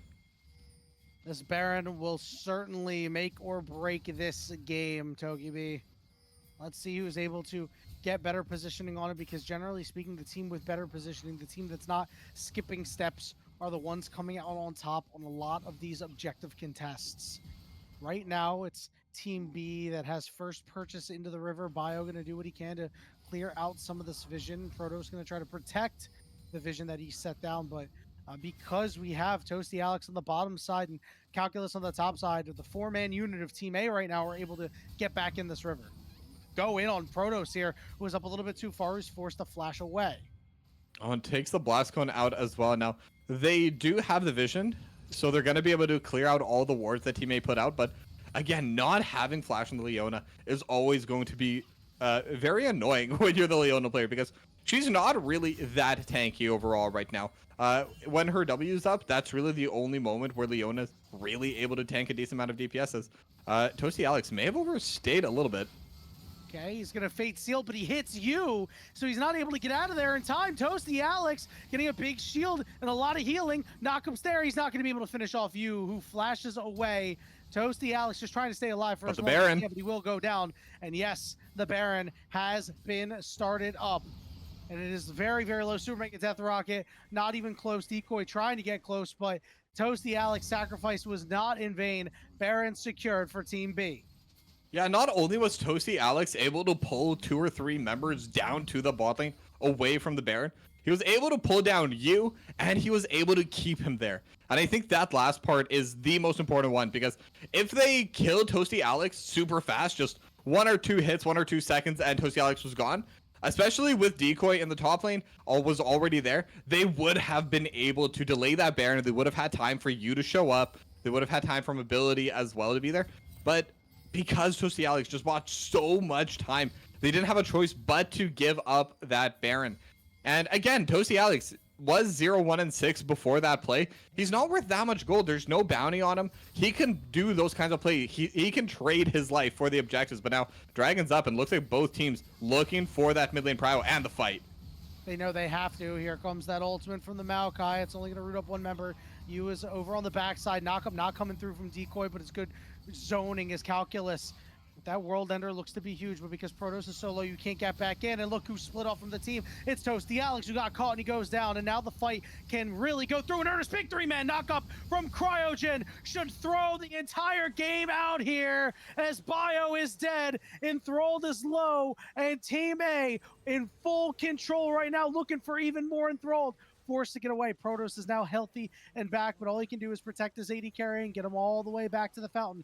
Calculus now looking to rejoin, as the middle inhibitor turret is going to go down, as well as the middle inhibitor pressure is on, because Toasty Alex and Bio are not up for 25 more seconds. It's a 5v3. What's Team A going to do? They're calling to go for the end here. Protoss, Calculus, Enthralled need to stay alive and do something. Double knockup is there. Here come the stuns. They're looking for Protoss first, and they're able to find him. Calculus trying to get in. They're able to get one kill back. Now they're looking for Enthralled. Big crash down as you gets out and stays alive. Decoy taking up a lot of turn shots. Calculus wants back in. He gets the shielding, but he goes down anyway. It's a double kill for you, but the health bars are low. Toasty Alex and Bio have respawned, so the game is still saved. Yeah, but that's a lot of kills going over to Team A. Having those structures in the mid lane is going to help them so much as well. Now, I don't think they're healthy enough to go back for this Dragon, so we might have a repeat of that fight. But mobility now 6, 3, and 7, and on that back, going to go from the last Whisper. Actually going to get the recall canceled by Toasty Alex there, but they're going to be TPing in immediately on Decoy.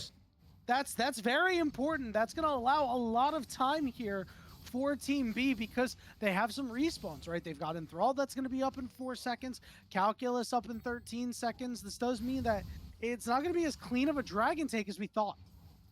Yeah, definitely not, but they can just play this out slowly. Because right now, Decoy can hold whatever side lane they need, probably towards the bot side since there's no TP. Send Aojun up to the top side, make sure that's clear. And if they send more than one member towards Aojun, they can just pull the Dragon right away, and there's really nothing that Team B can do about it. And we're even seeing right now, they might even just be giving away this Dragon. I'm not sure this is the answer. I do think they could contest it. They could poke around, maybe try and force an error out of Team A. I don't like that they're just completely giving this away for free. Maybe they're close to an item timing. And looking at the items, I think that might be it. Toasty Alex is right on the Infinity Edge. So as soon as Toasty Alex has them, maybe that's when they want to fight. So not too bad, I guess, but it does give a lot of priority over to Team A. And they are using it right now. They are pushing in the mid lane with Decoy. They are pushing in the bot lane with the rest of the 4 squad. And they have a ton of AoE. So if they're the ones that are pulling on this fight, they're going to have a very good time. Toasty Alex already used his soul unbound, so he's going to be able to snap back. That's going to be a long cooldown for now. They're going to look toward Decoy. Decoy with a knockup onto Bio. Crouching with a two-man knockup as well. And Thrall trying to keep himself upright. Toasty Alex waiting for a good opportunity, but he might not get it as Calculus goes down. Now Bio is going to be the next target after getting knocked up. He's trying to stay alive here, but he's going to get chopped down by Decoy and the rest of the squad. It's a double kill for Mobility. And once again, a 5v3. Never mind, because he found enthralled. Triple kill for Mobility. Toasty Alex with a Fade Seal trying to get back into his fountain, but he's going to die. That's the quadra kill. And you know, they want to cap this one off with a penta kill for Mobility. Yeah, what a way to end game number 2, especially for Mobility getting that double kill. But Decoy kind of doing his namesake, was the decoy. Everyone on Team B tried to go for the Scion, but this is a Scion. This is not someone you can take down easily. And Cryogen just playing around that lack of vision that Team B had over the wall. As soon as Bio and Dr. Calculus walked just slightly too close to the wall, headbutt pulverize on a 2, Mobility with the chompers, and they have so much AoE, they have so much damage that the game was just over from there. And once Mobility got excited, I mean, we saw what happened, the pentakill. Like, that's what the Jinx is best for. This is what you want as a dream scenario. I always talk about those fantasy plays. For Mobility, that was the fantasy play on the Jinx. So, I mean, really well done in those final few team fights. But I will say Team B made that game a lot harder and a lot closer than they did in game 1. For sure, I was still left a little disappointed. I mean, Toasty, Alex, and Bio did not have their greatest games. I mean, you know, we didn't really ever see the effect of split pushing. I mean, Toasty Alex wasn't able to even get that that top tier 2 turret that they had kind of set up so much vision for. Now, obviously, it's because of the game circumstance, but again, we really only saw him pick up 2 turrets, right? The split push out of Aatrox and Yone was something that we just didn't get to see. And even in fights, he had a couple of okay Fate Seals, but we didn't see any really strong ones that are, you know, 3 people that are really fight-defining ones. So it's going to be back to the drawing board for these guys, and I really want to see in Game 3, Bio and Toasty Alex come out strong for this one. Toki B, we're going to go ahead and take our last break, and when we return, it'll be the final game of the first block of scrims. Remember, there's 2 blocks every day. The final game will be coming at you right after this break.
What's going on, everybody? The final game of the first block of the Cyto Combine. Keep in mind, we are doing 2 blocks once again, although the next 2 times you will see us, they will be 1 block each. We're going to go back at it on Monday and Tuesday. Tomorrow's going to be the rest day. The second block was we have time before this draft really gets underway. Second block's going to include players like Crimson, Aeon, Crystal, Simikin, Array, and Bounty, as well as Denethor, Tahe, Shochi, Levitate, and Rovex. It's always going to be a good time over there, Toki B. But for right now, we have the final game of the first block, picks and bans going all the way through. Once again, this Ambessa is just not going to be playable for either side. Yeah, definitely not. But one big ban that I'm seeing right now is that they decided on Team 1 to ban out the Poppy early. And this signals to me, because, and again, I know Cryogen loves this character, that they're looking for the Rakan.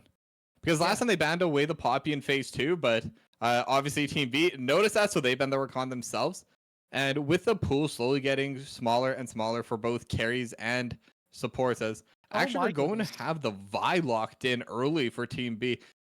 I don't know. I've been seeing a lot of teams do it, and I still don't think it's that strong of a jungler right now. And we haven't seen Jarvan yet either, I don't believe. So I'm a little bit surprised they decided to go for the Vi instead. I think it's just to go after this Yunara here, right? You're going to pick the Ashe to make sure that Yunara struggles in the early game, and then you're going to have the CC to provide later, and then you're going to use the Vi to get on top of the Yunara. Now, the Jarvan in response to go after the Ashe is what I really like coming out of Team A. So it's going to be more stock standard for these junglers on both sides, but they're still going to have a lot of play and a lot of intelligent usage of their ultimates available in this game. You were talking about that Rakan. It could be the lock in here. I would be worried that it does make the lane rather weak. I don't think Yunara is the strongest laner in the world. And typically when you pair any AD carry other than Xayah with a Rakan, it's not the strongest lane. It definitely isn't the strongest lane, but again, we saw how Cryogen played the Nico, especially in game 1. That wasn't necessarily the strongest lane either, but Cryogen not only managed to get a lot of good value in the lane itself, but he was also able to kind of move that towards the mid lane, towards the top lane. And I think that's what they want to do with this Rakan, to start playing outside of the bot lane. But Seraphine locked in as well. So Seraphine actually pairs pretty well with Ashe. Real quick, this is a nutty Silas angle, by the way. Oh, it is. Yeah, I really hope they ban on the side of Team B, because it would be very difficult for them to play if that isn't. But what I was going to say for this specific pairing, because the beat drop, we even see sometimes, especially in lower elos, the Seraphines will be going for Rylai's or something just to ensure that it's a root instead of just a slow for the beat drop. You don't need to use it for the double. But the Ashe is going to be slowing everyone anyway. So this is always going to be a root as long as Ashe has done any kind of damage, whether it's from the Enchanted Crystal Arrow, whether it's from an auto attack, the volley, doesn't matter. It's going to slow. Seraphine will be able to root. So they have a very strong combo right now. And actually, the more I think about it, I really like the Seraphine with Vi. Because right now, my biggest criticism of Vi is that it's very difficult to follow up before the Vi dies.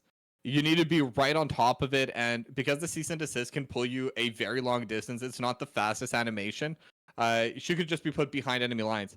But if you throw an Encore over top at the same time, it basically prevents that possibility. It makes it so that even if the Vi does get thrown over a wall or something like that, the Encore is still going to hit, it's still going to charm, and it does give more time for someone like the Ashe to follow up with Enchanted Crystal Arrow, or whoever they end up picking in the top lane as. Right now, they're looking between Hui and Galio. Now, if you pick Galio, this has to be a Silas angle. Yeah, Silas was not banned out, so it is going to be the Hui. I think it's still good here, even though it's Hui, because Spiraling Despair, you'll get a lot of value out of it, but you're really looking for everything else. If I'm Team A, that's what I'm locking in. I'm just saying, hey, you know what? I don't really care.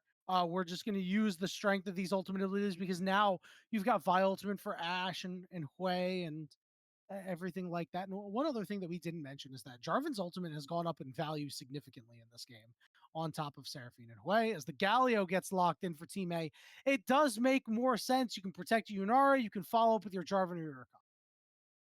Yeah, I actually really like the Galio for this, because my main issue with Vi and why I thought the Seraphine was good is also the main reason why I think Jarvan's really good into Vi, because you don't need to prevent the Vi from hitting your carries. That's fine.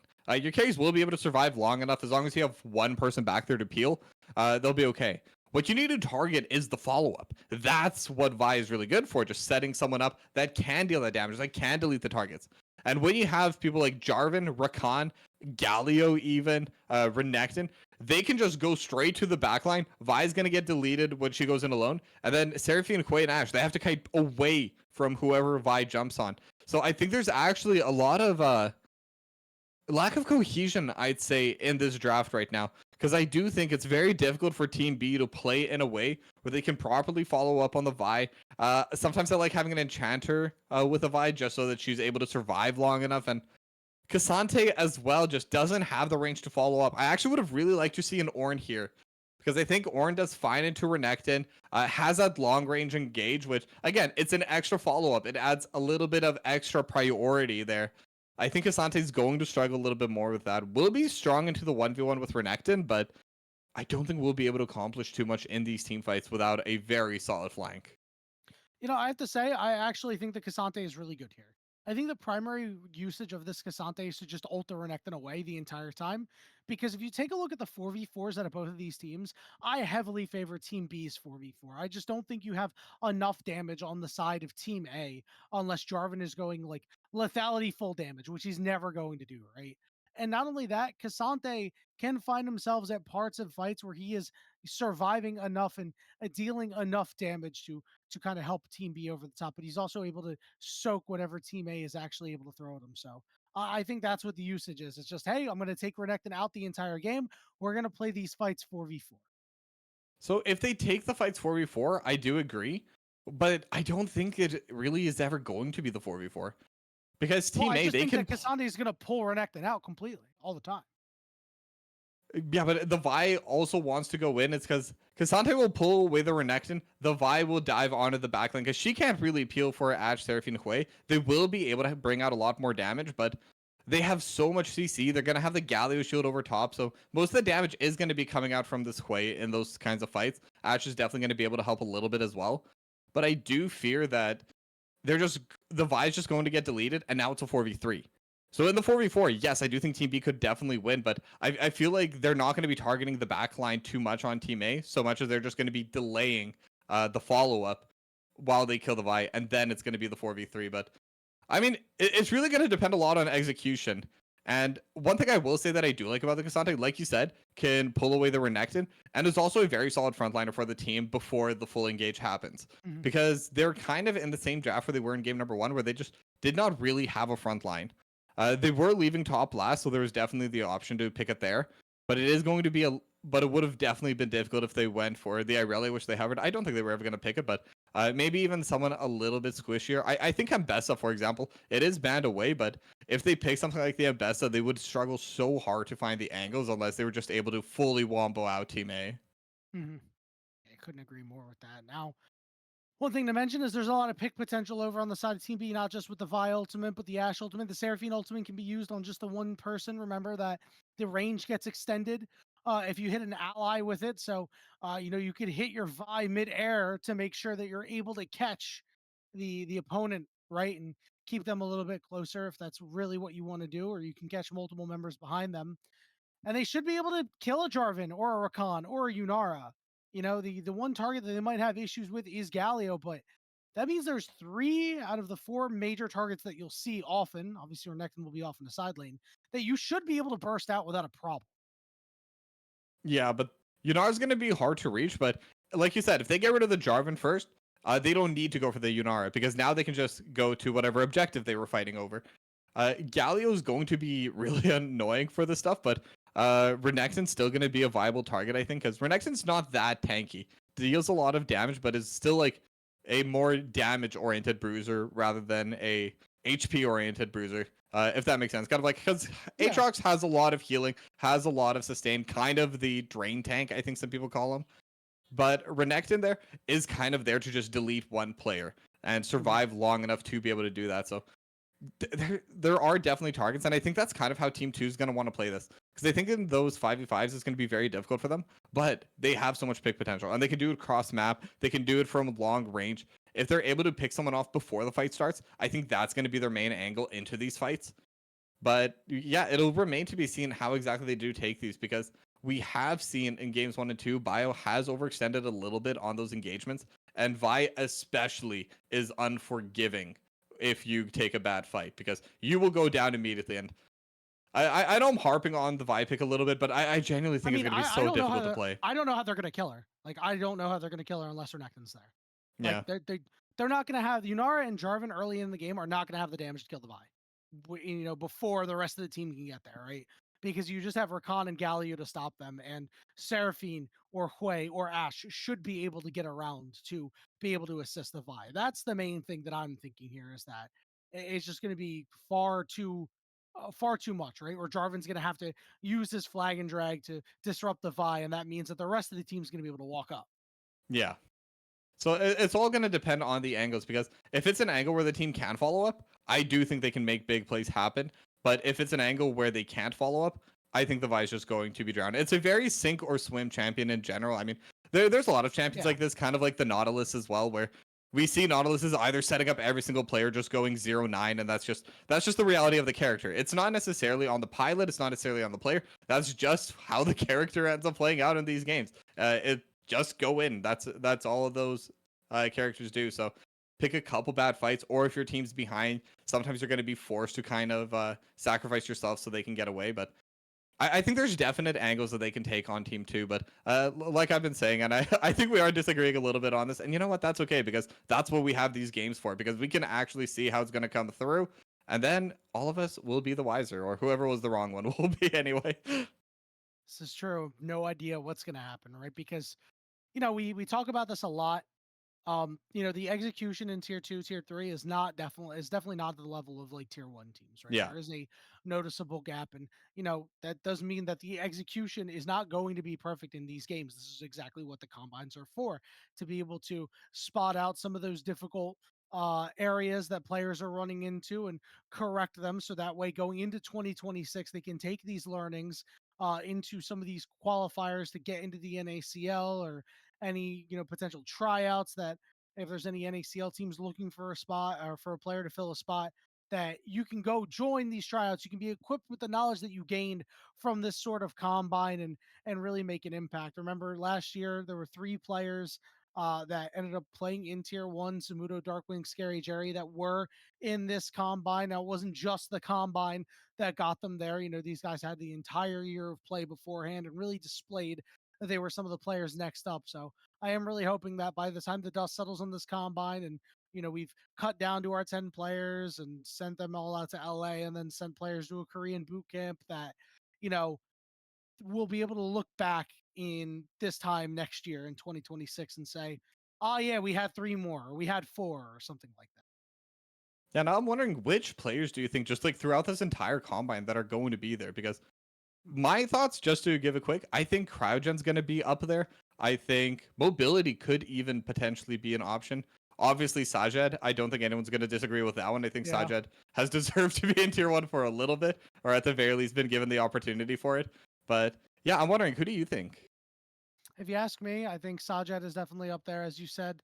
I think Cryogen has an outside chance. I'm actually really looking at Hoarder. I mean, Hoarder had a fantastic NACL. Like this guy has really rocketed himself up to be probably the best top laner in NACL thereabouts. So if I have to choose a couple of players, I think those guys. I do think that we could see a mid laner sneak in. I think that Sochi is really really good. I think Samakin, if he expands his champion pool, could potentially get there on a team that, might not be performing nearly as well in the second half of the year in pro play. Kind of like what we saw come through for Darkwings, and that opportunity cropping up. So definitely a couple of players that could get there. But I think that my 2 that I'd pick for as really good chances, Sajed obviously, then Hoarder. Yeah. I think Cryogen is an outside shot. Yeah, definitely. Because I think with Cryogen, he's one of those players that I think eventually will be tier 1 ready. But I think at the current moment, you would only take him if there is a solid pairing for him to fit. I don't think it's just a clear he's going to be a solid support. I think if you have a team that can back him up, because he's still young, he's still very young, by the way, has a lot of time to I was grow, just about to say, yeah. has been growing. So if you have a team that's willing to put up with it for a little bit, kind of get past those learning curves with him, I think he could be ready. But one other player we haven't brought up, Kryra. I think Yeah, Kryra. actually, yes, Kryra. Yes, thank you for pointing that out. I did not think about that. He could be a possibility to move. Is he in the combine actually? I believe so. I Maybe don't actually not, know but for sure.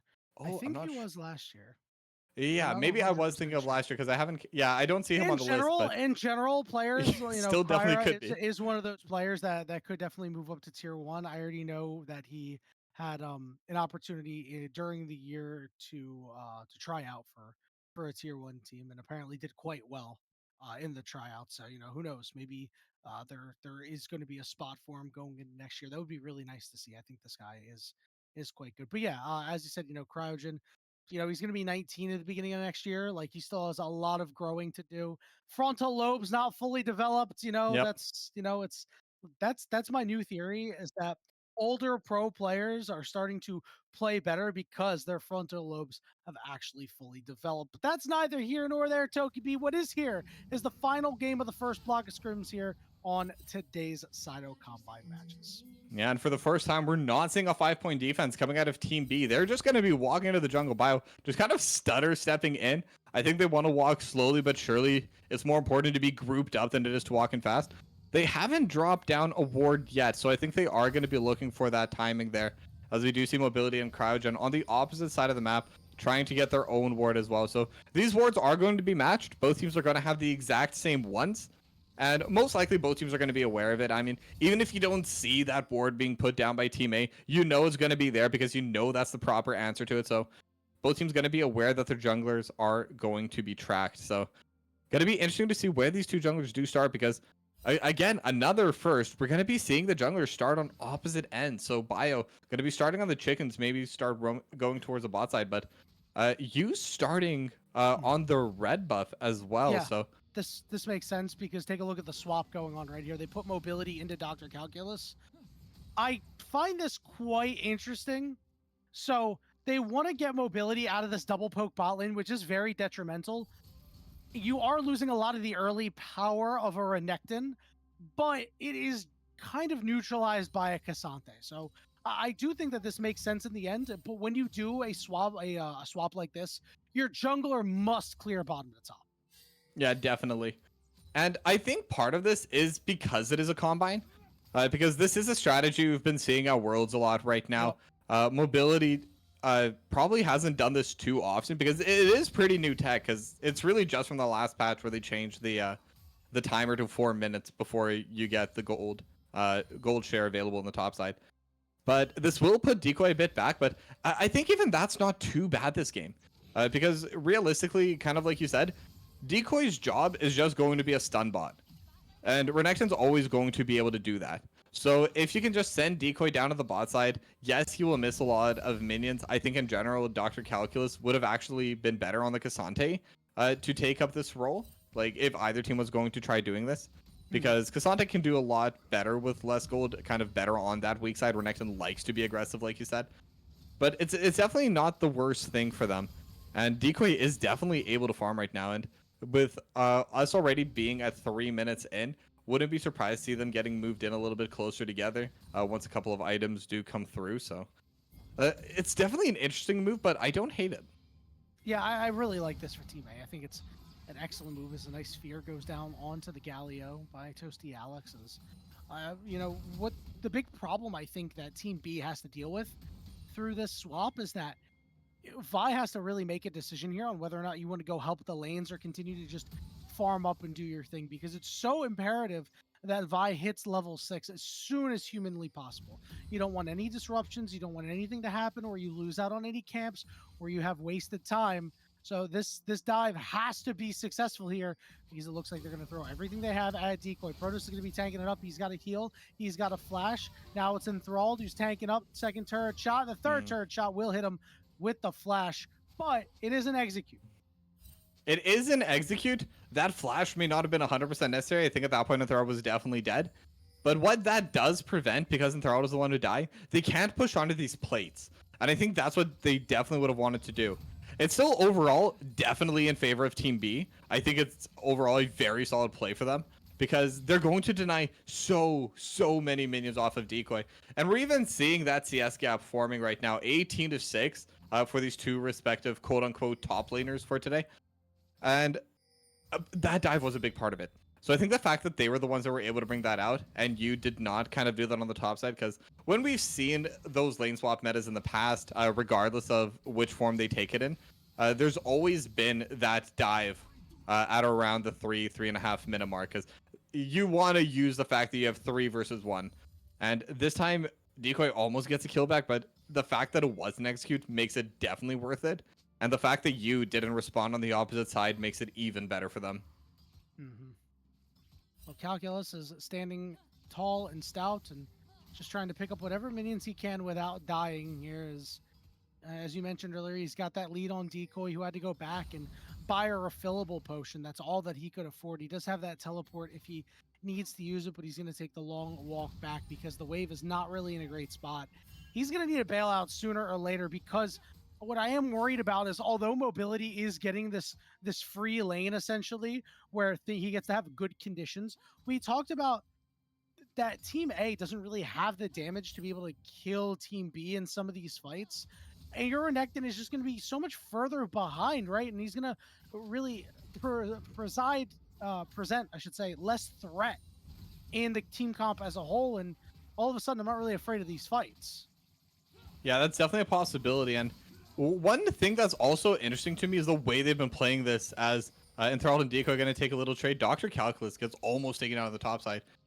But it's the fact that Enthralled and Protoss have been pushing these lanes in. They are going for the plates. Whereas Mobility and Cryogen, they've just kind of been playing to freeze the lanes.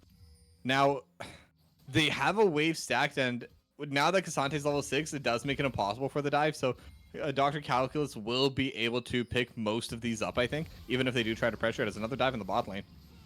Well, there's that Galio ultimate to protect Decoy, so a really nice job done there by Aljun. They're not really going to be able to get anything more. So anytime that you're burning that Galio ultimate and not losing anything for it, if you are Team B, is generally a success. Yeah, exactly. I mean, it's a very long cooldown. And at the same time, now that that cooldown's gone, Bio doesn't need to be quite as scared to dive once that level 6 comes through, which Bio should be very close to it. So as soon as that comes through, I do want to see Bio. Yeah, very solid cancel coming out from Aojun as well, just keeping Enthralled in that lane. And we're just starting to see just, again, the gap from the top laners is really starting to grow right now. And I think part of that is just the champions. I think Renekton struggles a lot more in the 1v2 compared to the Kasante. Just a lot more mobile, a lot tankier, has the shield, etc., etc. And Renekton has a lot of healing, but that relies on being able to approach the wave.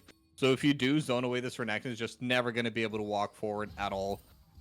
But still, decently slow start right now. Decoy's kind of been the only target of aggression. No one else has really been fighting. There's been a bit of poke coming down onto Dr. Calculus from mobility, but other than that, everyone's just farming up and slowly but surely working towards the late game. And the one kill really is the only difference in the gold right now, as well as the extra bit of CS from Dr. Calculus. But now a play could be coming up on the top side. Perhaps Cryogen is going to show up, but he's only level 5. Bio is here. He's level 6, and Thrall's level 6. So they could see an opportunity for an Enchanted Crystal Arrow if they want. Grubs have been started up here by Team A. They'll be able to secure the first one. Calculus and Toasty Alex trying to get up here as the flag and drag is used on top of Bio. Bio going to drop the ultimate down and do what he can. And Thrall still has this ultimate in the back pocket, but the teams are a bit split here, as now Protoss and Thrall are going to get engaged on, but no hard committal here, as Team A aren't able to come away with anything other than just the first grub for right now. Yeah, they got the first grub, but they also got the cease and desist from Bio. Actually, they're going back in. Yeah, they found Bio. He's got no flash. He's got nowhere to go. He's stuck in the Cataclysm. The arrow goes wide, and Yu's able to get the first kill of the game for his team and should be able to secure all 3 grubs for his side. Yeah, but Dr. Calculus could look for the Tofu strikes, and with the Pathfinder actually finds one. There we go. Cryogen got bursted out, and Thrall is low on mana. Protoss has his ultimate, looking at from the lineup, and he does find 2. Feet of Warfare secured for Team B, but here is Decoy. He's a little bit larger. He's trying to get on Toasty Alex, but he just can't. Mobility's got no mana, and even he gets slowed up. Team B coming away the victors in the extended fight. Yeah, and I think one of the big issues that they had on Team A, uh, Hero's entrance just came back up for Aojun. And I think if they had that and Aojun was able to follow up on Decoy's flash forward, I think that fight looks very, very different. But super strong encore coming out from Protoss. It was very well placed, managed to land on a 3 or 4, and the fourth was zoned away as Alex. Gonna be forced to flash away from Crouch in there. And but yeah, going off back onto that fight, it was just that cooldown, and it was really that play under the bot lane, where Aojun felt forced to use that to keep Decoy alive during that dive. So ultimately, its previous plays kind of turning into small advantages, which turn into bigger advantages, and that's how you want to be playing League of Legends. So I'm really liking what I'm seeing from Team B right now. Really excellent stuff. And again, we saw that Renekton get onto a key target. Yes, he did come away with a kill, but just generally a lot weaker than you expected him to be. And that's just because of the issues that you ran into throughout the laning phase. I mean, you're down a level right now. You're down about 10 CS. This does mean that calculus is going to be very difficult for you to move here and should be able to have some success in some of these 1v1s like you just see right now. A good trade onto Decoy where calculus loses nothing for it. Yeah, definitely. And we talk about the fact that you want to see Renekton be pretty strong in the lanes as well, but Decoy's also just kind of fallen behind the pace of the game. Because yes, in terms of just CS, not too far behind is Alex, going to be really fast with that fear. I think if Aojun was able to land that Hero's Punch, that would have just maybe not been a kill since OC Alex was a full HP, but definitely could have been threatening as a fight in the bot lane. Yep, and there's that enchanted crystal arrow. Lands flush. Flash by Enthralled is used, but Protoss is around the corner. Enthralled just got to keep himself alive, and Protoss will be able to clean it up. Yeah, and I'm liking the fact that most of the aggression right now from Team B, it's a lot more organized, it's a lot more thought through before they go onto it, because Enthralled knew that Protoss was on the way. I don't know if they had vision of Cryogen before then, but another fight. Hang on, there's the quickness, the charms are there, but you can't actually kill Enthralled Cryogen, and now they're going to be able to charm up you, and that means they're going to go right after you next. Toasty Alex is on the way, but he got stuffed once again. He's able to sidestep the route, but he cannot land on the Cataclysm. Enthralled picks up 2 more. Yeah, and right now, I think they're just playing really smart on the side of Team B. Their team composition, very good at these smaller skirmishes. That's where they really shine with their team composition. And that's exactly how they've been playing. They found out mobility. You kind of overstaying maybe a little bit. Almost got away, but the encore very well played by Protoss. And Protoss is a player that has been struggling so far in this series, but in this third game, I think the Seraphine has been in very good spots for most of the game. Just constantly finding the right places to be in. Was first to move towards the bot lane to kind of get that 2v1 into mobility. So I'm really liking what I'm seeing from Protoss this time around.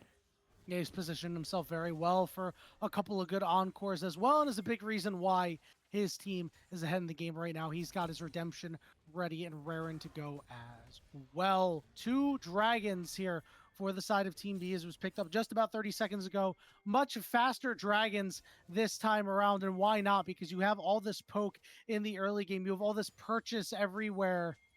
You're just trying to make sure that mobility does not get to his late game, so that means early dragons are going to be so important. It means that a soul would come up around 22 minutes if you keep up this pace, which is very good news for Team B. So we'll see if that continues, Toki B, as the teams will await the Herald in just a couple of minutes.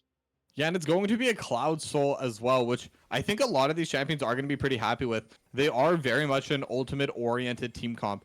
They want to have that Spiraling Despair. They want to have that Encore and Shadow Crystal Arrow as well. Shadow Crystal Arrow and a root as well. It's good damage going down onto mobility. Meanwhile, Yu has been tagged with the Spiraling Despair. Toasty Alex is caught in the back of the pit.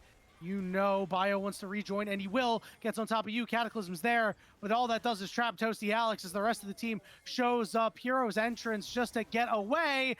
The nice dodge out there. Protoss trying to land that great encore was so close. I mean, I think that encore placement was perfect on mobility. Wait, hold on. We're just diving without the wave.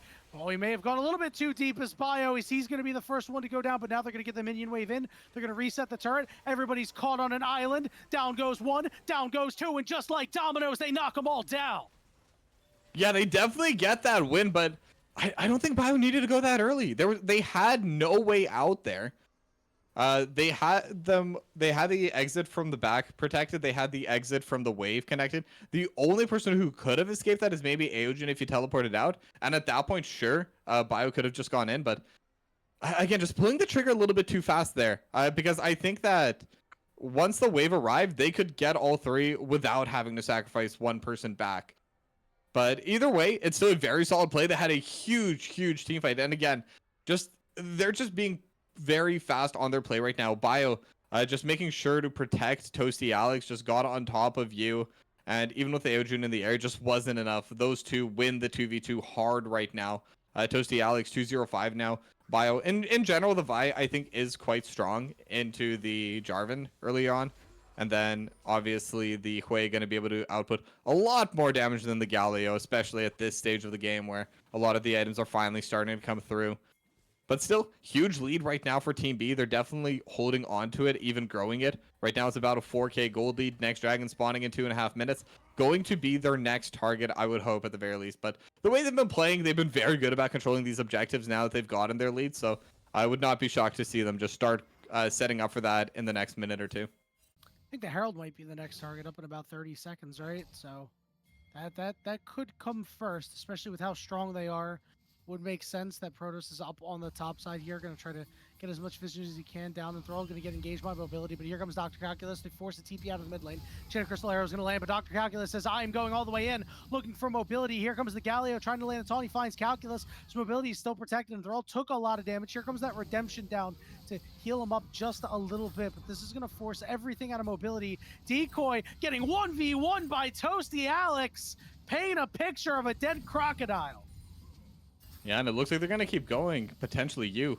Has the flag, not going to go for the dragon. Now Dr. Calculus is going to just turn it back around. They may have overstayed. Why not? Why not? This is a 3v3 that you can definitely win. You is running out of places to run. He's going to get a little bit of a heal up and be able to flag him, drag himself out, and get Cryogen away as well. But Team B have just a chokehold on the map right now. We're going to go for a flash taunt here onto Enthrall. They are going to be able to find him. And the ultimate from Protoss was not going to get the job done. Herald will be secured for Team B, but a big shutdown went over to mobility. Yeah, that was over 1,000 gold going to mobility. But like you said, at the very least, Bio going to be able to secure that objective. They do have the feats of strength here as well. Obviously, they've had it for a little bit with the 2 dragons and the grubs earlier on, but that is going to help them with their scaling later on. It's going to help them with the damage.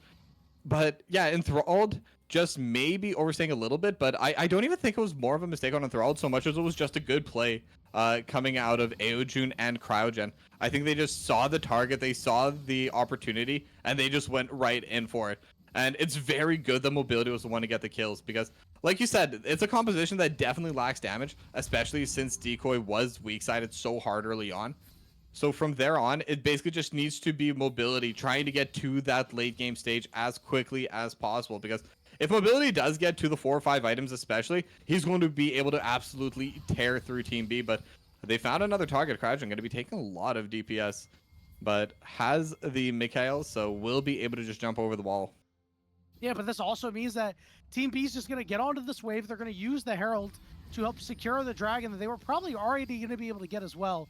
Should be able to put themselves on Soul Point because right now there is little to no interest in trying to grab this third dragon for the side of Team A. We are going to see an attempted dive here on Toasty Alex. Spiraling Despair lands flush right onto mobility. He's trying to clear out the wave. It doesn't do enough damage to kill mobility. The turret is going to fall, and so is Toasty Alex. Yeah, and they give that kill once again of mobility, but another play happening in the mid lane. Looks like they're just going to be able to back away there. So Enthralled getting a decent amount of damage onto Aojun. Not going to be able to get the kill, but they have mid priority. They have control over the dragon. And I do think it's possible that Team A just kind of thought about it and decided they cannot contest this anyway. So at the very least, they were able to make a cross map play. They got another kill on a mobility, up to 2 and a bit items now on the 80 carry. And they were able to get themselves a turret, which had the objective bounty. So gold lead does shrink a little bit to 3K, but with a third dragon already being in the hands of Team B at the 17.5 minute mark, this is going to be a very, very early soul potential for Team B. And if they're able to even hold on to this lead, even if they don't grow it, they should definitely be able to have full control of the dragon when it does spawn. Yeah, it's definitely shrunk just a little bit, but Not enough that you're really worried. A couple of shutdowns were claimed by teammate. That Toasty Alex kill was a shutdown, and Protoss is going to be, I'm sure, the next one that they have their eye on. But overall, not really great things for Team A here. Just trying to wait for Mobility to get to his third item mark. He is on 2 right now. He has no flash, which does mean you can pick on him right now if you want to. You do have the tools. Bio's going to walk in to a brush blindly. He's going to peel back with his ultimate. Mobility going to get charmed up here. Rooted up as decoy, trying to buy a lot of space. There goes that redemption, healing everybody up. And meanwhile, Calculus is contesting with Galio, trying to prevent him from getting into the fight. Knockup coming through as Enthralled looks to charge forward here. Roots onto decoy. You lining up, knocking up 3 members here. Decoy able to escape. Bio is low, but they find and claim the life of the Jarvan. Yeah, and I'm wondering if the call there maybe was to Cataclysm and have the hero's entrance over top. But unfortunately, Aojun was being fully corralled by Dr. Calculus, just making sure that the Galio could not join that fight. And again, just another pickoff opportunity for Team B. They're just getting more and more kills now. Dr. Calculus is getting run down a little bit, but he's so tanky right now. And already has so much armor right now, has the Frozen Gauntlet, has the plated steel caps. Even though Mobility does do a decent amount of damage at this point, it's definitely not enough to just take down this massive tank that is Dr. Calculus on Cassante. So with this, they are going to be able to grow their gold lead a little bit. They were able to defend their bot tier 1 as well. Make sure that teammate gets 0 opportunity to get even more gold in their pockets. And with Otacon now spawning in the bot lane now, if we've ever seen any objective where teams like to throw, it is definitely this one. We saw Team A struggle with it earlier. Yeah, exactly. But they're just going to be pulling it on Team B, and Hero's Entrance is still available. Cataclysm is the only major ultimate on Team A that's down, but so is Cease and Desist on Team B. All right, well, Calculus is going to try to play bodyguard here, try to keep you out. Remember, we talked about him keeping Decoy out. If he has to keep you out here, it could be problematic. 7,000, sorry, lower than that. 2,000 HP now. Winds of War coming out. It's secured by Team B, but the walls are going to begin to close and look at Cryogen off on the side. Maybe going to look for a quickness play here, but the health bars are starting to go down on the side of Team A right now. Mobility's at half HP. Looks like Bio wants to find a way in, but instead he's going to go out. They're just trying to play keep away right now. The dominance popped by Decoy. That means once that falls off, they have to get out of there. And now the chase is on here as Bio be looking for a little bit more. It's just a ward clear for right now. You hiding in the jungle of Bio, maybe looking for a flank here as we're going for a full charge. Cryogen making a big play. There's the ultimate, the wombo combo that you need to try to find a way back into the game. Calculus is alone on the backside to 5v1. He manages to claim 1, but what a trap laid by Team A. Yeah, and that's how you want to be playing this team composition. Super, super good angle found by you there. Does go down, still 2 and 5, but that is the play you want. And Cryogen finding the angle as well. They're just working together. And they did exactly what they should have been doing, which is let Bio go in, let Bio jump on mobility, and then just explode the backline instead. And this, again, probably, it looks like it has been tactical pauses so far this game, because it's always during downtime. It's always after a big fight. So I don't think these are any technical issues. And they just absolutely blew them up. Now with this, mobility is going to have a lot more gold. Too. I mean, for sure, there's a lot to talk about after a play like that. Yeah, it was so well done by Team A. They just played on the fact that Team B had no vision, and a really great play by Cryogen to get in there with the quickness on multiple members, keeping them charmed up for Galio to show up, land the knock up there. Yeah, throw the Jarvan Cataclysm. He threw everything on him pretty much, right? And, remember that transcend oneself, the Arc of Ruin, that's the W, goes through multiple targets on the trail when you use that ultimate. So when they're all lined up like that, mobility is going to dump out a lot of damage. Yeah, definitely. And we saw the amount of damage mobility was able to do. Honestly, even Aojun put out a ton of damage in that fight, because Galio typically not known for being the high damage threat coming from the mid lane, but still level 13, has some AP. And when everyone's just lining up that close together, all of that AoE is hitting onto everyone. So in terms of just raw numbers, Aojun put out quite a bit in that fight. And with this, the gold lead's a lot closer. Now it's only 2k, and Dragon is spawning in a minute. Now, Hero's Entrance, I believe, may still be a little bit on cooldown when that does spawn. So they would have to try and play this a little bit slower on Team A. It is a very, very long cooldown ability, but I think they definitely have the goal to contest onto this now. As it looks like mobility is close to an item as well, just trying to take that buff, trying to get whatever farm before that reset. So I wouldn't be surprised to see something maybe like the Infinity Edge coming out on this recall. Let's see. He's certainly waiting on the edge of Yep. the steps. I'd imagine that's what he's Yeah, waiting there for. it He is. will go and pick it up. That is huge. 20 seconds before this dragon. Now the positioning is going to be a little bit off. Team A is late to this play with Cryogen coming through, and mobility as we've taken a bit of a tour up to the top side. Just wanted to explore the Admiring jungle. Summoner's Rift for a minute there as the wards continue to get cleared out here. Now, one thing to note is that, despite the fact that Team B lost that fight, they took the Otacon. They're still ahead in levels. Aside from Mobility, who's up a level on Enthralled right now, is Dr. Calculus trying to do what he can to cause a little bit of an issue. As the Dragon has reset, but they're dumping all their damage onto it. Yu has revealed himself. He has been spotted out here. As it's a bit of a split. They're going to attack the strong side here. They're going to go after Decoy, who gets over the wall, attack the Spiraling Despair. Cryogen trying to get in, but he can't. He's going to be charmed up and go down. Here comes the Galio, but he's only going to hit Dr. Calculus, and the peel back is there. Galio's going to go down. It's a double kill coming out for Team B as they're looking for a little bit more. Yu's got a flag and drag his way out of there. As Team B are so strong, and Yu will get chased down, and he falls too. That will be the soul going over to Team B. Yeah, and Team A was just so split in that fight. I mean, we saw you kind of in the enemy jungle on that bottom quadrant. We saw mobility kind of walking through the river a little bit, slowly but surely following you, but obviously kind of walked to the same extent. Decoy was towards the mid lane. Cryogen was off towards the side in that kind of shelf area near the mid lane. So they were just not together. And because of that, they weren't able to play together in those fights. And Team B doing a very good job of recognizing that. Once they spotted out you, that's when they knew they could just go for Decoy. Because typically the scary part is use Cataclysm. Just kind of putting Protoss and Thralled Alex together. And then you have all of that AoE like we saw in the previous fight. But this time around, they were able to recognize that if we just fight away from you, there's nothing they can do about it. We're just going to be able to run straight through them. And that's exactly what they did. They get the 3-for-0, they get the soul, and now that they're even faster, plays like that are going to be even easier to accomplish. And especially on champions, like, honestly, I think Ashe favors a lot with his Cloud Soul, just being able to run even faster. It makes the chase even easier. And it's just going to be very, very difficult for Team A to start fighting unless they're able to get another one of those beauty plays where they can get 3 or 4 people in that combo.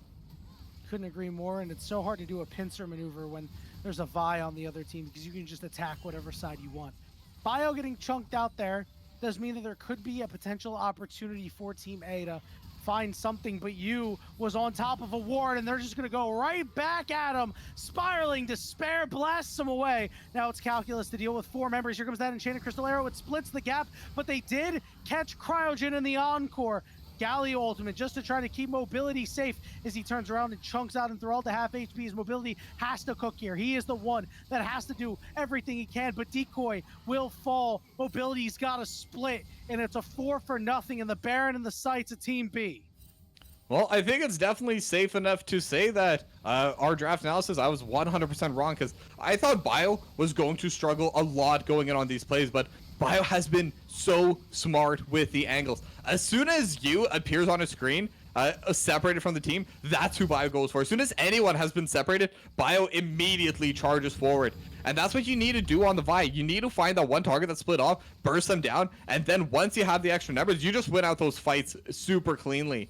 And that's exactly what that situation was there. I mean, the Cloud Soul definitely helping a lot. Enthralled was able to kite away from Decoy, was able to kite away from mobility at the same time, just kind of preventing any of them from having that clean damage. So Enthralled was just able to go back in and out of the fight before any kind of meaningful DPS can be landed back onto him. So it just made these fights so difficult to play on Team A. And because there was no Cataclysm in the fight, just locking down Enthralled and Toasty Alex, there's just nothing they could do on Team A. Not at all, Toki B. And now it's just time to siege. And you know what Team B is really good at doing? It's sieging.